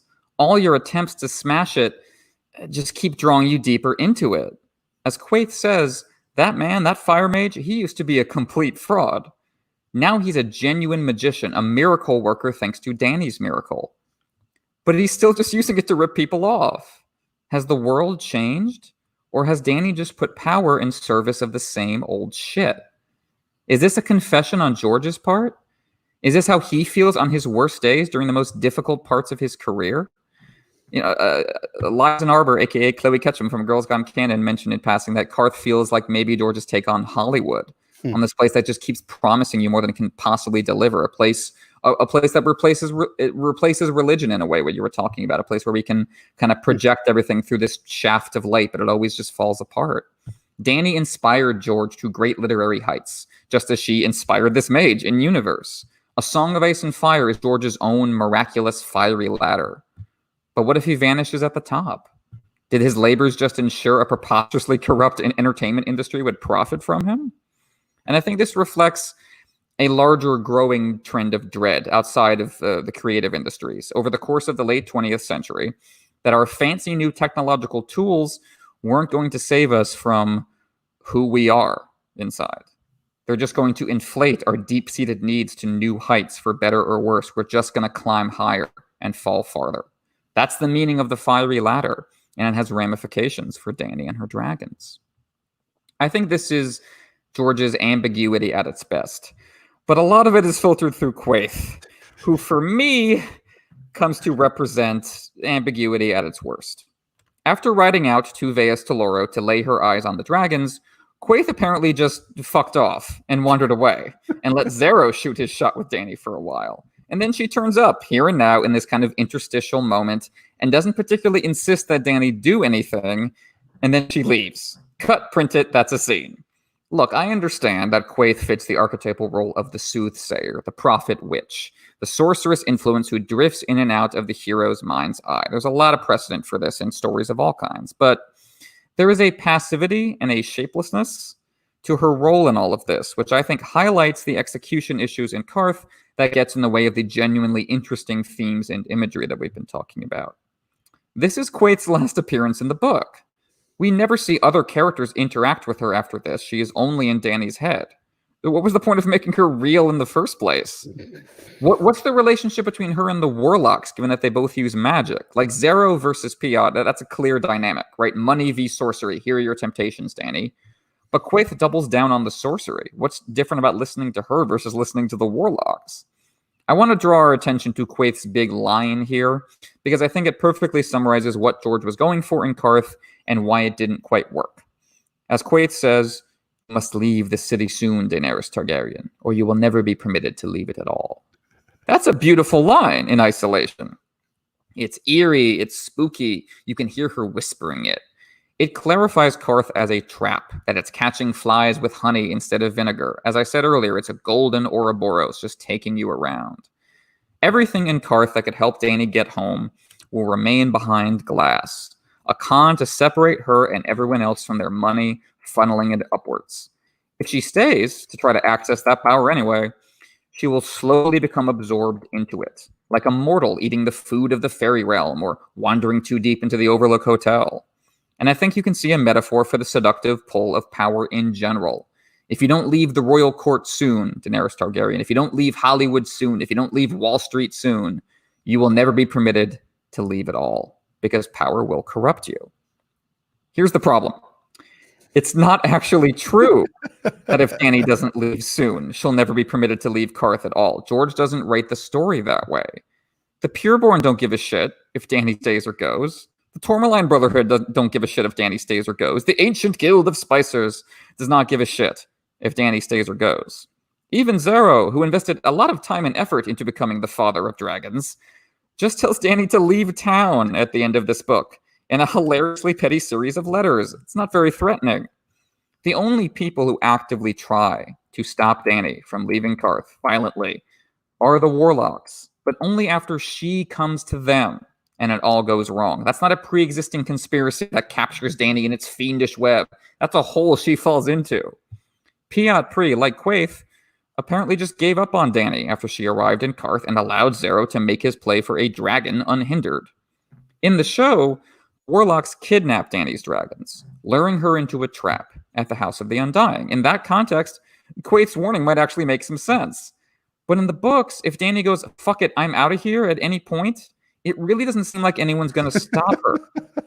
I think Quaithe might be full of it. I think what gets in the way here is that Qarth is supposed to be both a sinister trap that will close around you forever and also an opium den for a bunch of passive stoned dreamers. You get the problem there? Maybe you have to pick one of the two. It's hard to be afraid of Qarth when everyone in it is just wandering around in a cloud of weed smoke, repeating vaguely relevant mantras to each other. The threat, the thorn beneath the beautiful unfolding rose of Qarth, finally emerges with the Undying themselves, who do, try to eat Dany's eyes. But they awaited Dany with no guarantee she would come. This is quite a contrast with Drogo's Blood Riders in Book 1, or the Yunkish and Myronese nobles in Book 3, or the Sons of the Harpy in Book 5. Now, there are definitely cultural veils to understand and pierce in those storylines, lots of ambiguity, but we are also given a clear sense of the stakes. We are given a clear sense that there is a threat waiting to emerge here. In Qarth, the threat is asleep and dreaming and just really high. And that's appropriate for this setting, but it's maybe not the most effective threat. Yeah, I think you put it really well. I mean, the issue is stakes, and the other issue is ambiguity for ambiguity's sake. I mean, people in the fandom obsess over Quaithe's prophecy in quotation marks to Daenerys. To go north, you must go south. To reach the west, you must go east. To go forward, you must go back. And to touch the light, you must pass beneath the shadow. What does that mean? You know what it means? Nothing. Everything. It seems that George intends for this prophecy to be retrofitted to just about any circumstance that Dany is going to encounter in the narrative. Now, there is going to be a similar dynamic at work as we're going to unpack with the House of the Undying in our 15-part analysis of that chapter, as Dany is going to go back and forth on whether the people she encounters and betray her in the future of the narrative, whether they meet the criteria fulfilling the traitor role, whether one is a particular fire that she's lighting, et cetera, et cetera, et cetera. But for the House of the Undying, it's somewhat clear to me that George has concrete ideas for what these visions mean, objectively speaking. Quaithe's statement here is, fuck it, cryptic soothsayer says cryptic fucking shit, and it bothers me. Look, I know that the argument that will be made back is that Mary Masdor did the exact same thing for Dany at the end of a Game of Thrones, but I disagree with that a lot. Miri Mazdor's statement has always read to me, as we talked about this in Dany's 9th chapter, as a giant fuck off Dany, which has a real emotion which undergirds that statement. Yes, it's also likely true that George R. R. Martin ironically fulfills some of what Miri Mazdor says in the narrative, or will fulfill it later on in The Winds of Winter or A Dream of Spring. But for Quaithe, why does she care? What is her investment in Dany? What's her motivation in the scene? Why should we as readers care about Quaithe? What's our investment in her and her prophecies? There are none. It's aggravating. I wish Dany would have been haunted by Miri Mazdor's ghost for the rest of the narrative instead of Quaithe. That would have been much more fucking interesting as this. At the very least, though, George R. R. Martin helpfully inserts a reader avatar to the narrative who shares our distaste for Qarth. Helpfully? George R. R. Martin helpful? Let's talk about that. Perish the thought. But yeah, when all the kaleidoscopic images within images fade, Dany is left alone at the end of this chapter, as she was at the end of her previous chapter, with Jorah Mormont, her primary supporting character, whose job is to see through it all. As we said in Dany 2, I do wish Dany's Dothraki followers were more involved in this process of uncovering the truth of Qarth. She sent them out to do so in Dany 2, but as we said, there's been no payoff, and I think that's a missed opportunity to individualize them more. But to give Jorah some credit, he does prove himself an effective detective, having learned more about Qarthian cultural mores than Zero has permitted Dany to learn. He guided her through so many rituals that didn't help her, leaving this one out. The Qarthian, you see, have a wedding custom in which the groom and the bride may ask one thing of one another, and this cannot be refused. I love how Qarthian culture, built on deceptive surfaces behind which power and wealth is hoarded, allows for this one moment of generosity in which wealth can actually be shared instead of just dangled in front of you like a mirage. And yet even this one genuine moment has been corrupted and perverted because Zero intends to use it to take one of Dany's dragons and use him to rule Qarth. It wouldn't be an equal trade at all because one ship wouldn't be enough to get her home. This is George getting at the kind of asymmetric nature of the dragon's power. They just radically change things. One dragon does not equal one ship, even remotely. Once more, we see how Qarth takes more from Dany that it gives you, like a bank that's obsessed with getting overdraft fees out of you or, just kind of soaking you on student loans. That's the kind of system that Dany is entering here. Now, Dany was not so naive as to think Zero's protested love for her was real. Again, she could tell that he is far more interested in the boys he keeps around his palace. But she didn't know until now his true motivations for trying to marry her. Now his flowery romantic words seem like lies twice over. Again, beauty is a scam, nothing more. Just like Zero used the miraculous awe of her dragons to raise profit for the pureborn, just as the spectacle of the fiery ladder exists only to separate tourists from their cash, Zero's poetic words, it turned out, are just ribbons tied around swords, as Sandor says. Zero doesn't want Dany. He wants her power. He wants what she can give him. He wants the image. This stands in for the alienation and loneliness Dany feels throughout her story, the growing certainty that no one is going to love her for her. And this is something I was alluding to earlier, but I mean, what's happening in Qarth is what happened to Dany and Viserys writ small and their growing up experience. Remember that line from the first chapter of Daenerys Targaryen from A Game of Thrones, Dany 1? At first, the magisters and archons and merchant princes were pleased to welcome the last Targaryens to their homes and tables. But as the years passed and the usurper continued to sit upon the Iron Throne, doors closed and their lives grew meaner. Years passed and they've been forced to sell their last few treasures. And even now, the coin they had gotten from their mother's crown was gone. In the alleys and wine sinks of Pentos, they called her brother the Baker King. In Qarth, Dany is another exotic being, a plaything that could entertain the pureborn for an afternoon. Or she's a vehicle for Zaro to gain power through one of her dragons. That's the true bitterness of this chapter. It's happening again, right? The dragons should have made all of this humiliation go away, but instead of making it go away, the dragons serve to only enhance it and only make her a fixture for other people to use her for whatever they need her to be, whether that's a source of power, whether it's a source of amusement. And it's humiliating. And I think that's ultimately where the where the bitter aspect of this chapter is coming from. And in the midst of all this, Dany is trying to find something genuine. And Jorah would surely protest that he loves Dany for her own sake, that he devoted himself to her before she ever birthed dragons from Drogo's pyre. But we as rereaders know that he is still sending messages to Varys at this point. Zero wants to use Dany to rule Qarth, and Jorah wants to use her in order to get home. Dany is being treated like a shadow on a wall by these men, a fiery ladder they can use to get to the top. She is raw material to them, like Varys was to the man who cut him. Jorah certainly is more invested in Dany the individual than Zero is, but you could argue this makes his betrayal even worse. It makes it more personal. On the other hand, Jorah is arguing against Dany returning to Pentos and the hospitality of Illyrio Mopatis in this scene. Well, why is he doing that if he is still Varys and Illyrio's spy, hoping to earn himself a pardon and an end to exile? I think what we're seeing here is a transitional moment for Jorah Mormont, in which he is weighing his various loyalties and struggling to decide what to do. He has yet to cut the cord to Varys and Illyrio. That won't happen until A Storm of Swords, when he actively tells Dany, never go back to Pentos, let's completely change course, and it finally happens. He seems to be reluctant here. He still sends that one message back to them because he hasn't come up with an alternative plan that Dany's going to go for. He wants to get Dany out of Qarth and away from Zero's influence, But he doesn't want to go to a shy, as Quaithe advises her to do. Well, why not? I mean, that's a power base from which Dany could draw that wouldn't involve knuckling under to someone like Zero or Varys or Illyrio. But it's also not a power base Jorah knows anything about. He wouldn't be any more powerful in a shy than in Qarth or Pentos, so these are all unacceptable options for him.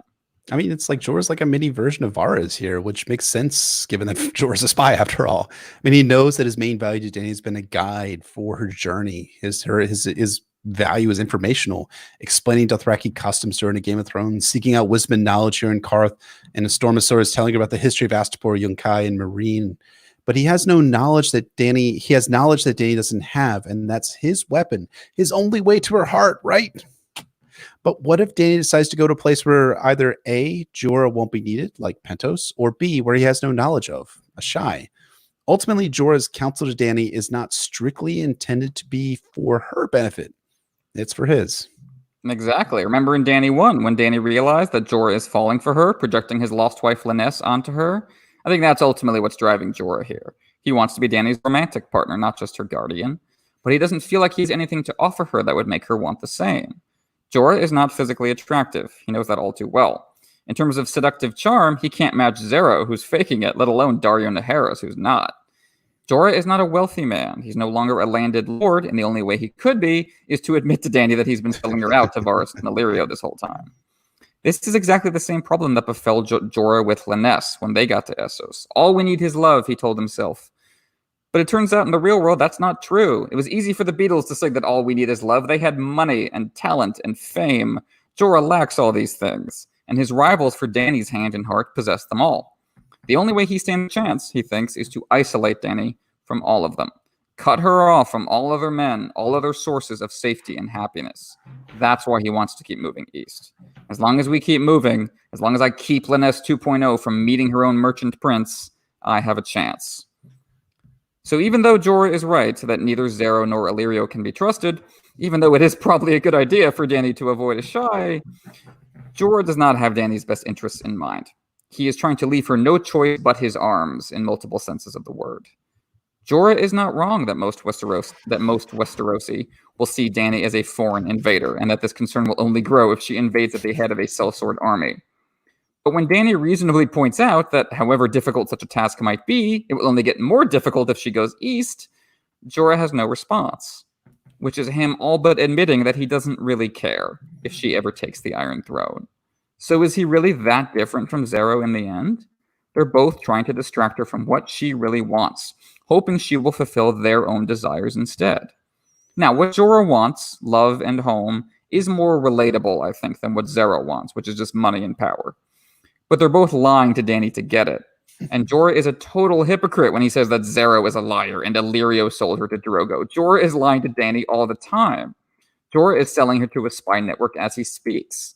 It's just like when he said in Book 1 that the small folk wish to be left alone by the High Lords when they play their Game of Thrones. You mean like when you enslaved yours? Jorah's external vision is clear, but his internal vision is blind. He can see all the sins of the world's power structures, but he can't see how he is part of them all, which is a relevant dilemma for Dany's arc from Mirri Maz Duur forward. Ironically, Jorah kind of fits in Qarth just fine in this regard. He might not look or sound or smell like Zerozo and Daxos, but he acts like him. And isn't that what matters most, what we do? Qarth is a place, but it's also a state of mind. Whenever you hide the substance behind a deceptive image, you have brought Qarth with you, its values, wherever you are. And so Dany falls back on the question that haunted her when she swam in Zero's pool in Dany 2. Why did the comet lead me here? Did it lead me here? Dany's own blind spot, the ugly truth beneath the beauty, something she refuses to look at, is that the comet didn't lead her anywhere because it's a comet. Just like how there's no substance beneath the golden, glittering surface of Qarth, there's no objective meaning to that awe-inspiring Rorschach blot in the sky. Dany has projected meaning into it, as the tourists were projecting into the fiery ladder, as Zero and Jorah both project into her. She needs the comet to be a symbol, a sign and signifier of her rise, a reflection of the miracle of dragon birth. But Qarth has refused to respect that miracle, treating it as a money pit at best, a sideshow distraction at worst. Her dragons haven't changed the system. They've been absorbed into it like anything else, like her if she's not careful.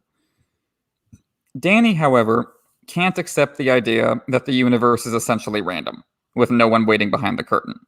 Her suffering, and the suffering of others, is less frightening to her than the idea that the suffering didn't mean anything. So instead, she changes the comet's meaning. As we were talking about in our first Forsaken episode, how Aeron changes the voice of the drowned god to suit his own desires while pretending it's still the constant word of God. Since Qarth hasn't delivered me my army, Dany thinks, but instead keeps dangling it just out of reach, well, the comet must have not brought me here for my army at all. It's the self-fulfilling logic of prophecy, seductive despite its obvious absurdity. Instead, she thinks the comet must have brought me here for something else. Magical power, perhaps, instead of military might. No. It's about revelation, meaning, truth. That's why I'm here.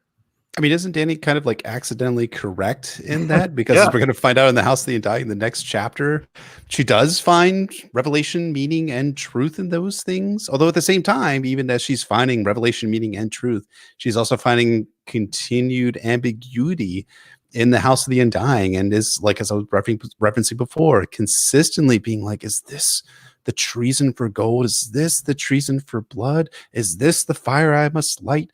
So is it actually revelation, meaning, and truth? It's a question we'll unpack when we get to Dany's 4th chapter, and we'll continue to unpack throughout Dany's journey in A Song of Ice and Fire.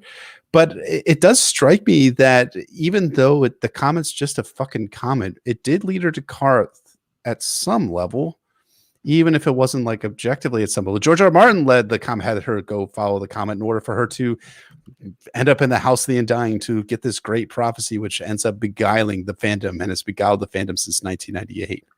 True, but I mean, also the comet was the only way she could go, as she thinks to herself. You know, there was any other way was death. Qarth was always her only option, even if the comet had never been there. She would have gone that way anyway, but the comet makes her think it was important, and I think she's gotten cause and effect kind of confused there, quite fatally, quite tragically. And so Dany decides to visit Piat Pri and the Warlocks at the House of the Undying.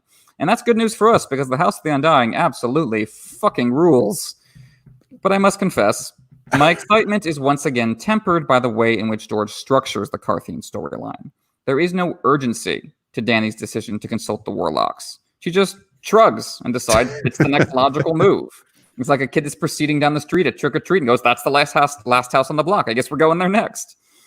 You can see why the writers and showrunners on Game of Thrones decided to have the Warlocks kidnap the dragons instead. It's hard for the House of the Undying to feel like a trap when Dany just gradually wanders in there on her own time with no particular purpose.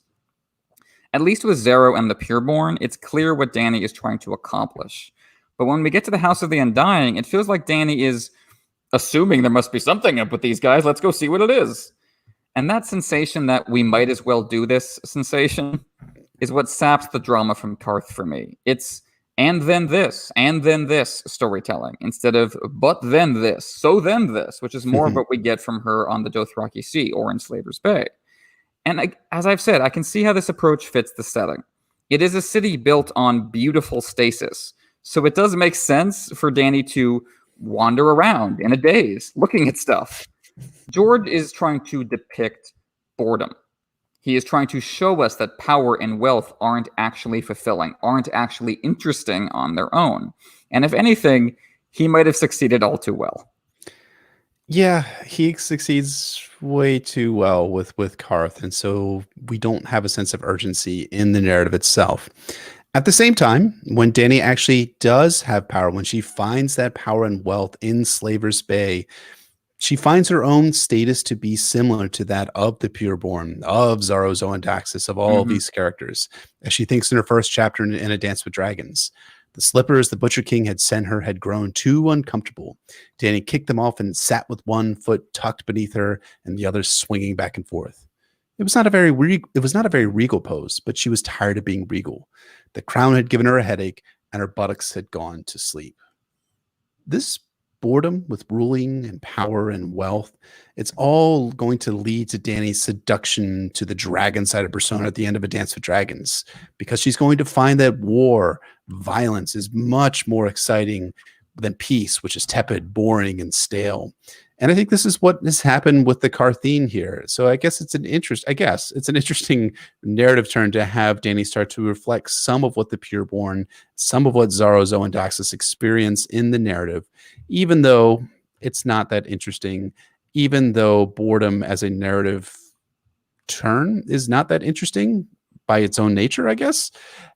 So it makes Qarth just a little bit less fulfilling than what Dany's arc is going forward, which is much more vibrant, much more pushing Dany in the direction of her future plot and story action. But I can see the connection you're drawing here about the mindset she takes out of Qarth, and I think that is interesting. I think Qarth does fulfill that role for Dany, and I think that is important. Mm-hmm. So, shifting into foreshadowing and groundwork, Xaro does bring up the Sorrowful Men when he's talking about why Dany can't keep pushing things with the Pureborn. The Sorrowful Men are a guild of assassins in town, and it's hinted that the Pureborn will hire them to go after Dany if she tries to get her money back. It's a nice little switcheroo on George's part, because the Sorrowful Men will indeed go after Dany in her final chapter in the book to no avail, but they would be hired by the Warlocks, not the Pureborn. So that's George pulling out the rug from underneath us. I mean, the Sorrowful Men, again, are an interesting concept. Conceptually, they're an interesting group of assassins. The Faceless Men are a much more interesting, though, actual group of assassins, guild of assassins, because the Sorrowful Men make one appearance in the narrative, and we have never seen them ever again after that. I think there's no mention. I think there may be mention once in A Dance with Dragons after Dany settles down in Marine, but these guys are there for a moment and then they're gone. But they're very polite, which is much like the rest of Qarth. Yes, exactly. And there are some interesting things in concept about them. But yeah, I'll bring up a Dany 5. But yeah, in execution, not terribly threatening. Mm-hmm. So second piece of foreshadowing groundwork. This is not the last time that Dany will attempt to adopt the fashions of her host city to win over its ruling class. Remember in Marine when she dons the tokar and the rabbit ears? And this becomes a symbolic gesture to show Dany is one of the Marinese, one of the very upper class of Marinese, a great master herself. Of course, she tosses the poppy ears and tokar aside to run out to Drogon at Daznak's pit, just as she rips off the high collar and gets into her usual attire as soon as she gets back to Xaro's place here. Hashtag symbolism. Exactly. It's I love that George gets that across through clothes. You know, he does some interesting work with the fashion of like what Ned wears, what Cersei wears, but he's very deliberate, direct, and political about it when it comes to what Dany wears in A Dance with Dragons. And it is an interesting connection that we see here. Mm-hmm. Dany also thinks to herself in this chapter that her dragons will lay waste to her kingdom if they're not trained, and she doesn't know how to train them. Oh boy. We really should have seen this coming, shouldn't we have? I think maybe we should have seen it maybe coming. Not in anger, but we really should have seen it coming. It's interesting. I think like she talks about that her dragons aren't large enough to be ridden at this point and aren't large enough to actually take the Seven Kingdoms in this chapter. Because George, I think at this point, had planned to have a 5-year gap between the end of A Storm of Swords and Dance with Dragons, and that would have let the dragons be much larger to be ridden. But then George just kind of, papered over that when he actually got to A Dance with Dragons, which picks up immediately after A Storm of Swords, and has Drogon being just large enough for Dany to ride, and is just large enough to kill, like 300 people in Daznak's pit is what is reported in Barristan's first chapter in A Dance with Dragons. Crazy like that. But yeah, one of the advantages of dragons being magical creatures and the rules being vague is like they grow on George's time, as he needs them to. And that's perfectly fine. These are not, he's not a he's not a farmer or a horticulturist of any kind, so he's not exactly concerned with that being realistic. They're dragons that can grow as he needs them to, and in service of Dany's arc, which is always what they do. Mm-hmm. So shifting to our discussion portion of the episode, tantalizing possibilities dangled in front of Daenerys in this chapter by Quaithe that she discussed it with Jorah later. The possibility of going to Ashai, the far city by the shadow, as far east as the maps go, even though George has discussed and hinted at lands beyond it. Ashai is kind of like one pole of the world, as the land of always winter is the fire equivalent of it. So it leads to a tantalizing question of what might have gone down at Ashai if Dany had indeed journeyed there or taken Quaithe's advice. What would that have been? It's an interesting question, I think. And I think that it's interesting, too, because it's a place that we're not going to actually visit in A Song of Ice and Fire in the narrative proper.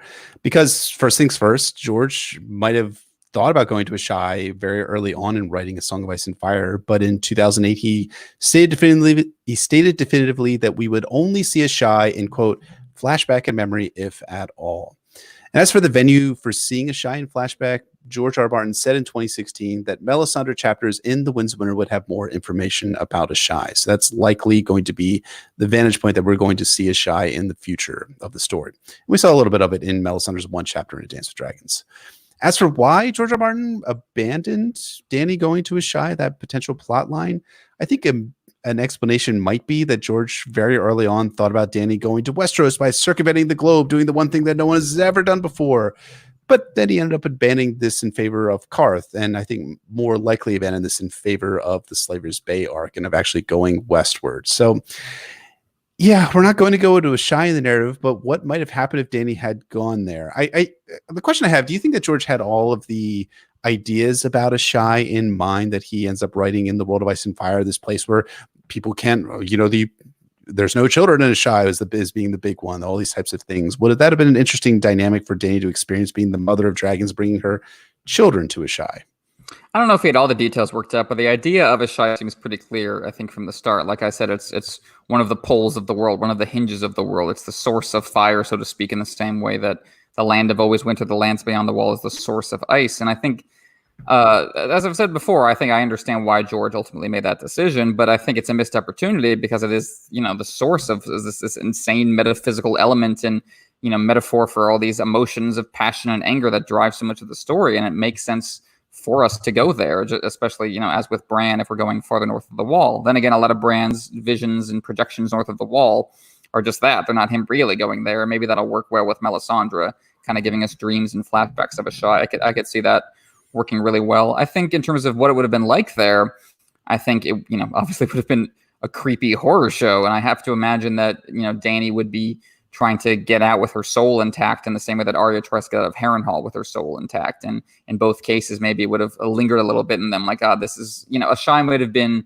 in the original conception where Dany learns to go too far, or where Dany, gives full range to the worst angels of her nature instead of the best, and kind of takes that back to Westeros, takes some corruption back to Westeros. Maybe it's where she was supposed to encounter the faith of R'hllor for the first time. That seems to have been retrofitted to Volantis, which Volantis didn't seem to be a big deal until it suddenly became one. Maybe this is why. Maybe originally, like the whole Red Temple, you're part of the fire god business now, Daenerys was supposed to happen in Asshai. I think something that strikes me as interesting, and I wonder what you think about this, is I wonder if Dany had gone to Asshai, whether we might appreciate Qarth more, and whether we might think of Qarth as more a stepping stone to Asshai specifically. Like, as it stands, Qarth is now the farthest east we go in the story. And the way it's framed here, that doesn't feel like it should be. Like, it's framed as the center of the world, where all the bridges meet. Maybe because George is thinking of, in his head, like, you got Slaver's Bay to the west of Qarth, and the Dothraki Sea, and then to the east of Qarth, you've got Asshai. And, like, this is the center of where Dany will go in Essos.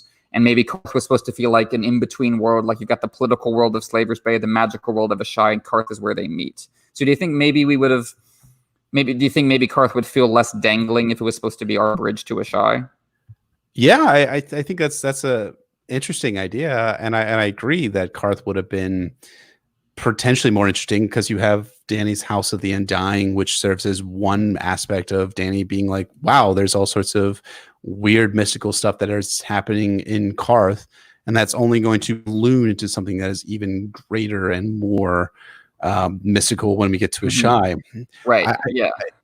I think, like, when you look at an arc, right, it's supposed to be like from small beginnings, you kind of rise up in terms of like the story construction to greater revelations in the future. I think Asshai would have been an interesting way to look at Qarth, and I think, like, in a weird way, it's the same way that I think a lot of folks look askance at Feast and Dance because they don't have the Winds of Winter in hand. So that tends to be, that's a great comparison. Yeah. It tends to be like, oh, well, because Dance with Dragons ends on a bunch of cliffhangers, which is partially true, partially not, that people are like, oh, this book sucks compared to the overall oeuvre of A Song of Ice and Fire.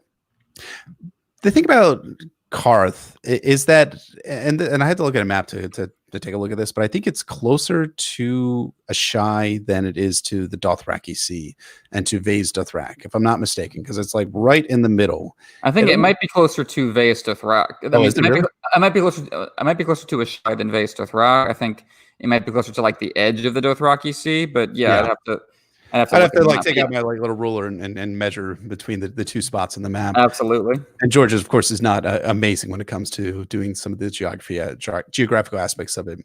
But it is striking that it is the farthest east we have gone to the narrative, and it's likely going to be the farthest east we're ever going to get in the narrative itself.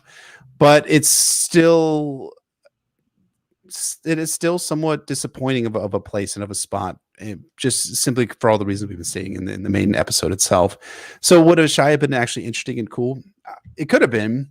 Something I think is interesting about Dany's story is that the darkness for her is she does experience a lot of like the evil and the corruption of the world, as we saw in the Dothraki Sea, as we see in Qarth, as we are definitely going to see in Slaver's Bay. But her own inner turmoil, her own inner darkness is all kind of like emanating from her own desires and her own things that are going on inside of her head and it's inside of her brain. Is that more interesting to have that be the basis for her having a darker mentality coming into the Winds of Winter than rather her just going to a shy and coming into this mystical spot in the world and being corrupted by the exterior forces? I kind of think that's the internal is better than the external. But what are your thoughts? Well, it is because you bring up a good point that really, the threat in Dany's chapters going forward is more worried about what she's going to do more than her opponents, because her opponents tend to be losers who are mostly there to be made fun of. When you get to Slaver's Bay, none of those guys are menacing or feel like they're going to be like, a boss battle for Daenerys. Whereas a shy, even if there's not one central character that she has to deal with, that would feel much more directly threatening that Dany's coming up against. I could see how that could be very compelling, but I could also see that, maybe that's not the structure really George wants for Daenerys' character. And maybe it works better to have her opponents be like, paper tigers, and the worry is what she's gonna do when she's done dealing with them. So that's an interesting case. I think that's again, I think overall I really like the direction George takes Dany's story. I think it would have been cool to see a shy just because I like that as a setting, as a concept, and I think it might have felt there's a balance I think could have worked with the shy, having that in the story. Again, a balance to the Land of Always Winter, a kind of balance to going beyond Qarth. I think it's certain things are left dangling as a result, but I could also see how it suits the story better. So I don't think it's overall a weakness, even though I can't help but wonder what might have been. Yeah, I can definitely see why people and you yourself would wonder why we didn't go to a shy. And I think for those of you who have not read it, The World of Ice and Fire, probably the best chapter in all of The World of Ice and Fire is that whole chapter which deals with That'll do. That's just enough. It's true. It just has that great horror aspect which George loves to play with in A Song of Ice and Fire, but he makes it really interesting in writing this chapter about a shy in The World of Ice and Fire. So check it out if you're not checked that out already. But I think that about wraps us up for this episode on our Clash of Kings Daenerys 3. As always, thank you so much for listening, and thank you to all of those of you who apparently we got over 100 people who are watching tonight on YouTube on our Quaranstream live stream. We really appreciate all of you guys tuning in, guys and gals tuning in tonight. We really appreciate that. If you have the chance, and of course, we will stick around and chat with you guys for a little bit afterwards and answer questions and do all the things we normally do because we enjoy that a lot. I enjoy that a lot, anyways. I know. That too. We had a lot of fun doing that week in and week out. If you guys have the chance, please rate and review us on Apple Podcasts, Google Play, SoundCloud, Podbean, Spotify, anywhere and everywhere where you find our podcasts. Check out our Patreon at patreon.com/NotaCastASOIAF or follow us on Twitter at NotaCastASOIAF. Shoot us an email at NotaCastASOIAF@gmail.com. You can find me at Poor Quentin on Twitter or at PoorQuentin.com. And you can find me at Brendan Bfish on Twitter, Brendan Bfish on Reddit, and my website is warsandpoliticsofIceandfire.wordpress.com. We want to shout out and thank our high lords and ladies on Patreon: Lord of the Squishers and Warden of the Deep, Lady of 1,000 Words, Septon Eastwood of Introvert Isle, Septon Maryball, the Shoeless Sage, Sister Winter, Lady of the Wolfswood, Nessie the Elusive, Warden of the Neck, Defender of the North, and Keeper of Secrets, Sandy the Dragon, Blood of Queen Daenerys and Lady of Jameson, Lady Britt, Bastard Mistress of Harrenhal, Sir Thomas the Raven Knight, Lord of Blackwood, Lady Dillsdale, the Star Spear of Crescent Hill, Sir Way of Course, Matt Warden of the Sanguine Shore, Lord Mark Connington, heir to Griffin's Roost, Lord Sam Kay, Sir Michael Mertens, Wisdom Benjacut, Alchemist of Sets and Quanta, Mage of the Arts of Boolin de Morgan, Tibbs the Great of House Catnapping, Lord J. Manderley, Baker of the Frey Pies, Septon Merriful Head of Hair, Lady Silverwing, Joe Snow, King of the Metro North and Protector of the Tri-State, and Kaboth the Unfrozen, Lord of the Bricks and Castle Crimson Light. Thank you so much to all our high lords and ladies. Absolutely. Thank you all very, very much. We really, really appreciate your support month in and month out. So join us next week for a Clash of Kings Tyrion 9, my favorite Tyrion chapter in a Clash of Kings, in which the streets run red as the starving small folk rise up against their Lannister oppressors. Guess that's it, man. We're done with the Lannisters. They're all fucked up after this chapter, right? They're taken care of. That's that. But I totally agree. This is my favorite Tyrion chapter in the Clash of Kings. It's a beautiful coming together of so many things that have been rumbling just under the surface. It's one of the great action set pieces in the story too. So it's gonna be a fun time. I was gonna say it's gonna be a riot, and then I realized that's probably not a good word choice, is it, Emmett? No. Hashtag riot watch. Hashtag riot watch. Oh, it's gonna be so much fun. Might even be 2 parts. We'll find out as we end up unpacking this episode itself. Yes. So thank you so much for listening. Thank you so much for watching us and supporting us on Patreon. And we will see you guys next week. Okay. All right. Beautiful. Stop recording. Thanks so much for watching, folks, as always. And thanks for sticking around. Hope you're doing okay, as always.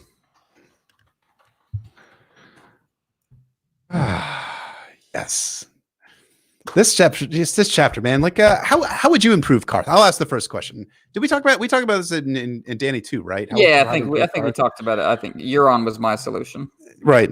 Yeah, that's true. Well, Euron is there, right? My solution. Yeah. Well, yeah. Behind the scenes, behind multiple layers of glass, as in everything in Qarth. Mm-hmm. Yes, thank you for everyone coming on the shirt. It is Memorial Day. That's why I wore the shirt. It's Memorial Day in the United States of America. So that's why I wore the Sauron shirt. Whatever commentary from that you want. It's very subtle. It's right. No, it's because fiery ladder fire. You get it. It's a thing. I understand. Good. All right. SKNC asks, since Davos 2 is coming soon, do you think it'll be the first 3-part episode? It's possible. I mean, we got to get through Tyrion 9 first, which might be a 2-part episode, as we were talking about. We'll get there step by step. I mean, yeah, there's Courtney Penrose, and then there's Stannis and Davos have a really long conversation, and then there's the Shadow Baby. So we will see. That's it's a labor of love on that one for sure. That's an incredible chapter. Mm-hmm. I'm really looking forward to Davos 2. I'm looking forward to, like we were talking about before we did our we were talking about even before, like we did our pre-episode we do for our 2 highest tiers. The next couple episodes is going to be hell yeah, Tyrion 9, Davos 2, Catelyn 6, because we did Jon 5 back when we did Jon 4 and 5 together. So it's we got a bunch of really hard hitting episodes coming up. So we gotta. Sure. It's like it's a very meaty appetizer before we get to the Battle of the Blackwater, which is exactly. All right, Lewis. Hi, Lewis. Nice new profile picture. Asks, how are you guys, Emmett and Jeff? How are you, Emmett? I ask you this every single time we like to end on. Like, how are you doing today? I'm a simple man, really. No, I mean, I have Chloe, and I take care of her. And as long as Chloe's okay at the end of the day, I feel like I'm okay. And I'm writing a lot and looking after the cats and cooking and cleaning, and I like my simple routines and traditions. Like my movies and my drugs and my America. What more could you ask of me? So no, I'm doing okay. I really appreciate the question. How are you doing, Jeff? I'm okay. It's been a time. Work has been very busy. So I was able to get a haircut because I'm an essential personnel. So I was able to go in and get a haircut. No. I was about to say, don't you look spectacular? I got like this ill-arranged mop head going. I have to convince Chloe to take a hat out, but yeah, you look good. Oh, thank you. I appreciate that. Yeah. There's a nice lady that cuts my hair. Nice. Yeah, her and her daughter were there by themselves. So we had a nice long conversation and chat, and good. That's real sweet. Just looking forward to I think normalcy maybe to returning. I don't know. It's hard to say. I think I feel it, and I'll just be honest. I feel like there's been a lot of emotions online recently. Have you experienced this? Maybe you have. Maybe you haven't. A handful. Maybe some of it is being due to people just being cooped up and not having an outlet to do stuff. I'm inclined to forgive in both directions towards myself and others in that regard, given what insane conditions these are. Yeah. So it's been there's been some tough things in work and stuff like that, but I know, bud.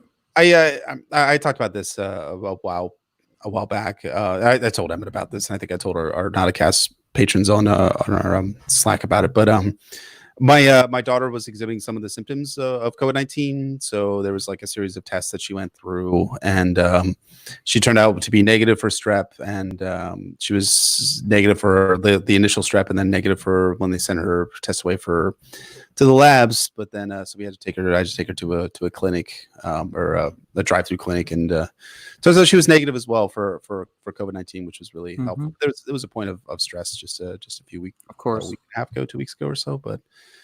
So it's been a trying time, but I think I'm good. I'm sorry, I didn't mean to talk so much about myself. I really don't like talking about myself. How dare you talk about yourself in response to the question, "How are you doing?" What a self-indulgent thing to do. That's true. That's true. All right, let's talk about something that's more interesting than me. Bernie, hi Burn It Down, I think is the Twitter name, says, Jeff, what character is still alive in the story would you let you babysit your kids? Val. I would let Val, because she babysits monsters. They're not sick. Right, yeah. Well, she might strangle them. Other than that, yeah. Yeah.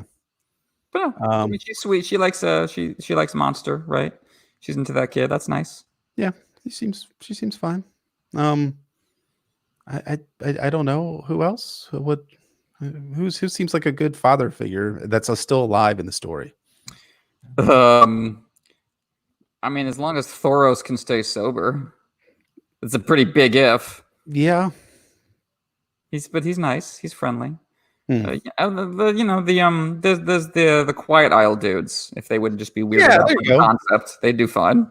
I'd let because it's all separated out by that island, and you can't easily get stuff like that. They have like cows, and the kid can run around. It'll be fine until they all get maybe murdered. But anyway. Danny's Vanessa says Dany loves kids. She could leave the dragons at home. So yeah, I guess I would leave them with Dany. Maybe Dany and a Dance with Dragons. Leave the dragons at home, but then that's no fun for the kids. They want to hang out with the dragons. If I was a kid and I got babysat by someone who owned the dragons and dragons were not there, I would be so pissed off. My parents would never live that down. Just saying. Agreed. SKNC asks, how do you think George walks the line between having magic seem numinous and mystical and having it seem like a cheap Deus Ex Machina? Well, I mean, I think there are people who think that, a lot of the way George uses magic qualifies as Deus Exes. I'm a little more kind of forgiving on that count. I think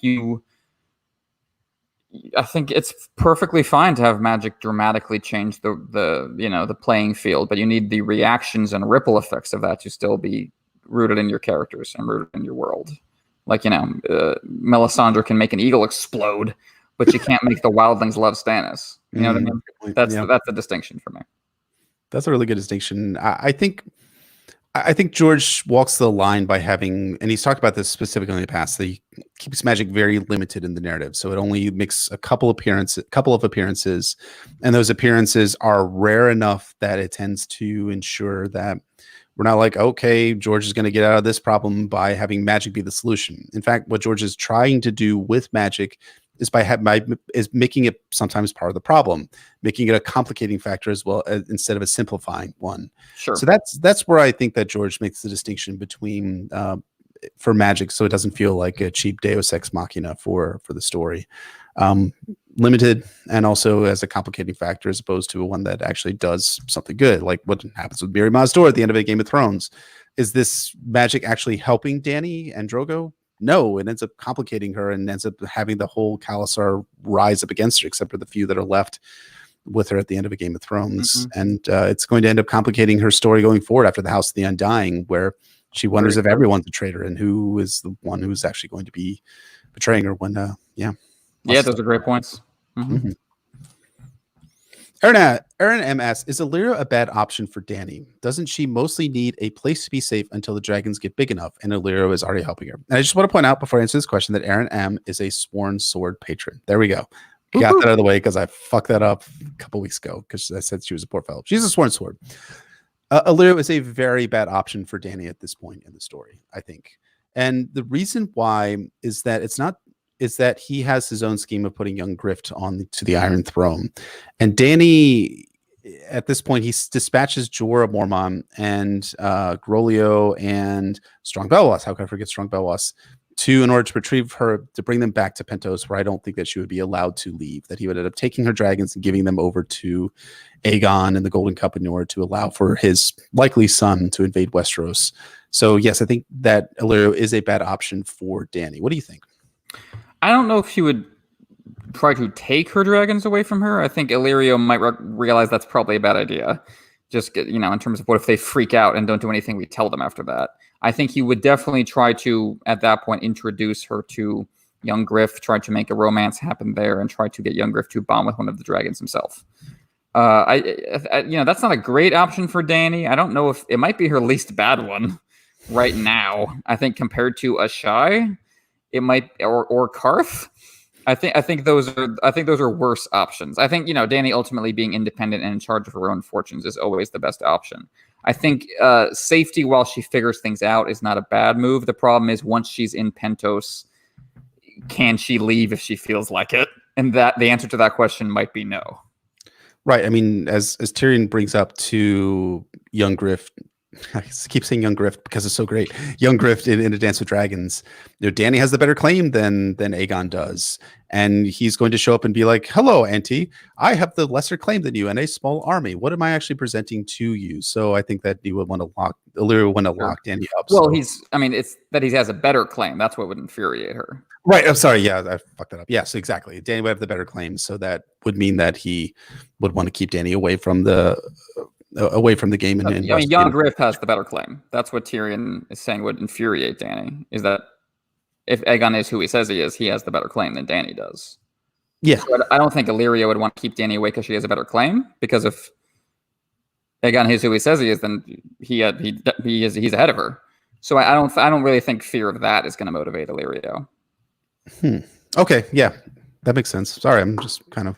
No worries, man. Just winging it. A lot of multiple claims here. A lot of ones to keep track of. Clint, love the picture, as always. Hang on, are we implying that Illyrio is a Blackfire? Because it says right on his business card that he is not a Blackfire. my not a Blackfire business cards are getting a lot of questions that are answered by my business cards. Yes, Illyrio is likely a Blackfire or another Targaryen bastard, potentially a Bright Flame as well. Frank B asks, what do we think the Warlock's endgame for Dany is? Keep Dany in prison at behest of Urathon Nightwalkers / Euron, or were they just drinking her life energy themselves? Well, here's the thing. I'll get into this when we get to Dany 4. It's not clear what the relationship between the Undying and the Warlocks actually is. Like, do the Warlocks work for the Undying? Do the Warlocks worship the Undying? Are the Warlocks trying to join the Undying one day? Are the Warlocks like the Farm League for the Undying? Do the Warlocks actually live in the House of the Undying? Do they have apartments in there? Or do they just like get high and go hang out in there? None of this is made clear, and I'm mostly fine with that. But it makes it really kind of difficult to answer these questions because I don't know what Piat Pri thinks is going to happen when he lets Dany walk into the House of the Undying.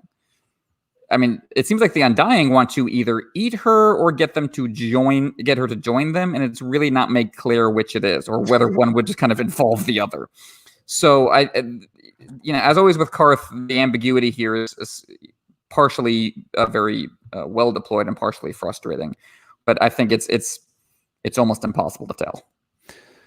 Yeah, I mean, it's clear that they want Dany to come back because they're the only factions you're mentioning in the main episode that actually are actively attempting to prevent Dany from leaving, and they're the only faction after Dany leaves that is attempting to bring her back to Westeros. Again, when Xaro shows up to Meereen in A Dance with Dragons, his primary purpose in doing that is to ensure that Dany gets out of Slaver's Bay and stops interrupting our very profitable slave trade that is making profits for everyone across Essos. So, yeah, I'm not sure what their ultimate aim is. I think Quaithe says this idea here, which I don't know has an impact on what the Warlocks are thinking, but she basically says that Dany is a magical being. Dany is the source of magic and power. Sure. Is it? Correct me if I'm wrong, because I did not actually read the House of the Undying chapter before we did this episode. But is mention made in that chapter from memory of how the Undying are able to speak because Dany is around? Or I know they have the ability to speak the language of dragons, is what they claim, or they can teach Dany that language. But the fact that they're speaking now, is that connected to Dany?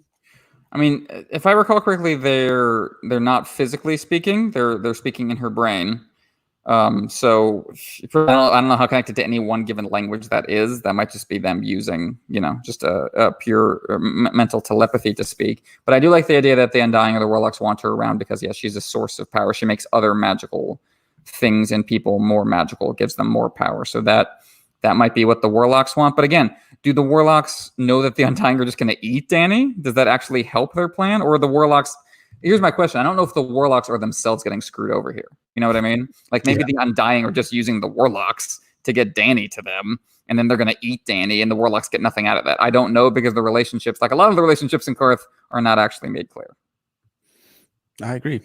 Here's an interesting point. SKNC as brings up this point. Bran will have a little Jojen as a treat, which I think is alluding to this idea that if the Undying eat Dany, maybe they absorb her power the same way that that Bran apparently can absorb the green sight from Jojen paste, which is what seemingly happens at the end of Bran's third chapter in the Dance of Dragons. That's a good comparison, especially the Shade of the Evening and the Weirwoods are color negative trees. As Nobody Suspects the Butterfly on Tumblr pointed out a long time ago, they're like the exact opposites on the color wheel in terms of how they're described. Cool. So that makes sense. That's very cool. All right. Micmac asks, if Bobby B lived long enough to find out the truth about his, quote, true-born children and Jon's true parentage, who would he be better at, Cersei or Ned? That's a good question. Different kinds of anger, I guess. Because he doesn't he doesn't trust Cersei and Cersei doesn't trust him. So he wouldn't be like, I don't think he'd be, the main injury in Cersei's case, I think, would be to his pride. That's what he would feel. With Ned, that's a personal level of betrayal, and I think that might hurt him more, even though it would not inspire, I think, the automatic levels of frothing rage. I am genuinely curious to know if Robert's rage here would be at all mitigated by Ned explaining this is Lyanna's kid and she told me to take care of him. I could see that making Robert more angry, or I could see that making him less angry. It's the thing, Robert ordered Dany dead, but then took it back on his deathbed. As George says, you're a villain on Monday and a hero on Tuesday. I'm not sure how the gods coin flip would come out on that one. On that one, yeah, I could see Robert wanting to preserve a last scrap of Lyanna, and I could see Robert wanting to erase a last scrap of Rhaegar. Yeah, did you ever see the movie Funny People? Yeah. Back in the day, I mean, there's that whole scene where it's like where Adam Sandler sleeps with Clive Owen's wife, right? Sure. And like he's explaining himself, like, no, it wasn't like actually as bad as you think it was. He only went down on her, so it's like it would be like, I think it might even be worse. And Jonah Hill's character says, no, that actually is worse. What you're explaining right now. I think it might even be worse if Ned explains that it's Robert, that it's actually Lyanna's child, because Robert's like, wait, so she actually went willingly to hang out with Rhaegar, and she gave birth to his son at the same time. That seems that's much worse than what we. Yeah, it's more personal. I agree. Mm-hmm. Guilty Undertaker asks, Bear Island seems rather far out of the way for a Tyroshi slaver. Would it be fair to say that those poachers weren't the first people Jorah sold into slavery? That's a good point. I mean, this might just be writer convenience. Like George had to invent a place in Essos where slavery comes from.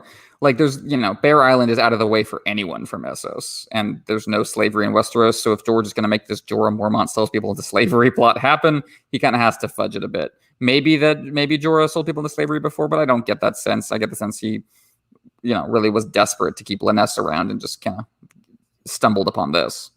I don't think the slavery came first. I think the desperate desire to hold on to Lyness by any means necessary, including evil ones, came first, and then slavery.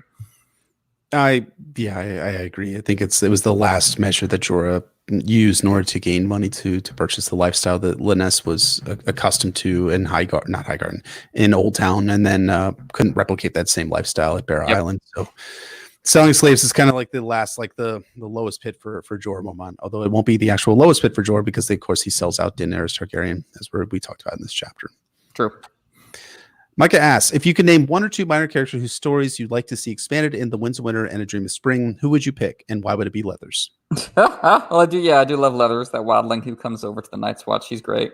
I'd love to see more from the Manderleys that we meet in A Dance with Dragons. They were wonderful, especially Wyla. But number one would probably be Widow of the Waterfront. She's a Hmm. badass, and she was set up so well in Dance. How about you? I was curious if you're going to say mine. I was going to say Willis and Garland Terrell, who we do Oh, have sure. Good choice. a fair amount of information that's thrown about them in A Storm of Swords specifically, and in A Feast for Crows. But George has indicated that they're going to be very important for The Winds of Winter and A Dream of Spring. So those two minor characters are going to have an expanded, are going to essentially occupy an ascended extras role come The Winds of Winter and A Dream of Spring. So I'm curious to see what more they're going to get up to. Oh, me too. Absolutely. It's a good choice. Oh, wait. There's one I just saw. Oh, here we go. Tony 3483 asks, was the time Dany spends in Qarth worth it to get the House of the Undying chapter? Yeah. I mean, like, it's there's nothing negative about reading a story. Like, it's hard for me to like say that we actively lost anything with Qarth. It's definitely worth it just for the little bits and pieces we can get along the way. And the House of the Undying, yeah, is absolutely peerless as a horror fantasy set piece. I don't think it's ever been done better.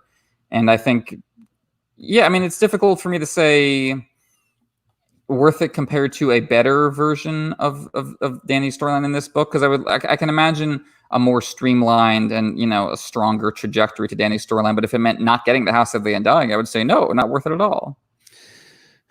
Was it worth it? I don't know. Like, these two Qarth chapters are hard. I appreciate the House of the Undying a lot. I think it's great. It's wonderful. I just is anything like you brought this up really well in the episode itself. Was there anything in Qarth building up to this? Because no, it's not. What ends up happening is that Dany just kind of stumbles into going to the House of the Undying. So all of the setup for Zaro and all of the setup for Quaithe, they don't necessarily feed into what happens at the House of the Undying. I think a better version of the story would have her going to the House of the Undying for reasons that the show did, which is why the dragons being kidnapped was a not terrific plot story. I think Dany's story in season 2 was not amazing, although I think it was better than what we got in A Clash of Kings. I think that's probably a controversial take, in that the showrunners did a better job of writing Dany's storyline in Qarth in season 2 than A Clash of Kings. You're looking at me like you're. I think that one decision with the House of the Undying, but I don't think they did anything else in Qarth that was particularly remarkable. Like that whole stuff with her outside the gate. I've challenged anyone to make sense of that for me. Well, like why they wouldn't want her in the city.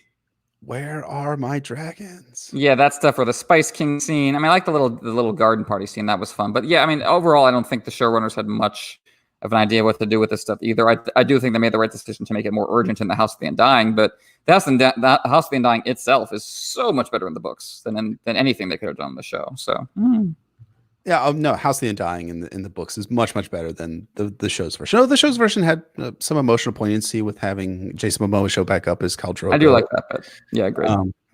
But yeah, I don't know. I kind of like the coup scene with the 13. Sure, right. I remember that. It makes sense because they're stealing the dragons. The warlocks and Zaro are stealing the dragons in order to gain power in Qarth. They actually attempt to pull off a coup, which is what Zaro alludes to trying to do here in Dany's 3rd chapter in A Clash of Kings. So I don't know. I hear you. Either here or there.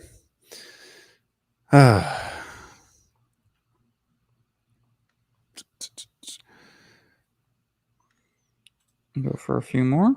Sure. SKNC asks, do you think part of the reason George is taking so long to write the last 2 books is that certain elements of the story, such as Jon killing Dany, might play less well now than in the 90s? I think it's very difficult to determine whether that's influencing his writing process. I think it's definitely true that certain elements of the story will, I don't even play well, will cause a very different conversation than in his original conception. And there's no way that's the conversation he wanted to have.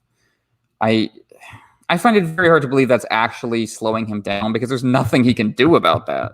So if that's really in his way, then he needs to just give up. And I don't think he's doing that. Maybe he's writing around the edges to make it more palatable, but I really hope not, because I think that's a bad way to write. So I think this is going to be more an audience problem. I hope he treats it as baked into the cake at this point. Yeah. I think the major issues with George writing The Winds of Winter, as he said in an interview in 2018, is that he has basically 13 novels that he's attempting to write into Right. one novel, The Winds of Winter. I think that's the major issue with why The Winds of Winter is taking so long to write. Is that he's got many, many storylines that are all kind of converging on in one book, and to try and make everything fit and make the storylines plausible and interesting and starting to interconnect them as well is something that's really trying and difficult for George R. R. Martin as an author.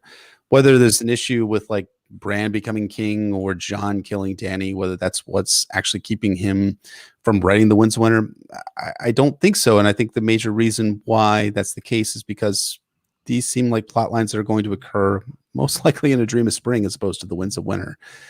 So, yeah, it's going to be, I don't know.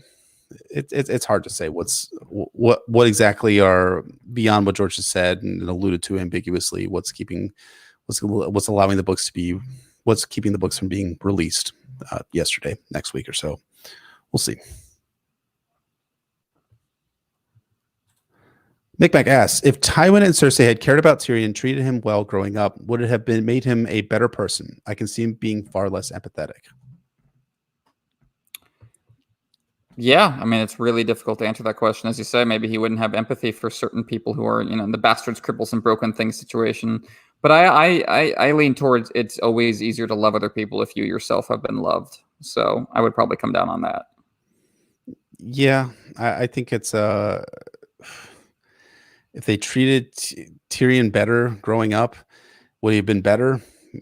Probably, right? I mean, a lot of childhood trauma is impacting the characters in the present narrative. Tyrion is very broken as a result of his horrific treatment at his father's hands and his less bad, but still bad treatment at Cersei's hands in the narrative. So, yeah, it's he could be far less sympathetic, but he could also be a better person. He probably wouldn't be the monster that he's aiming to be come the Winds of Winter if he was been treated just a little bit better by Tywin and by Cersei.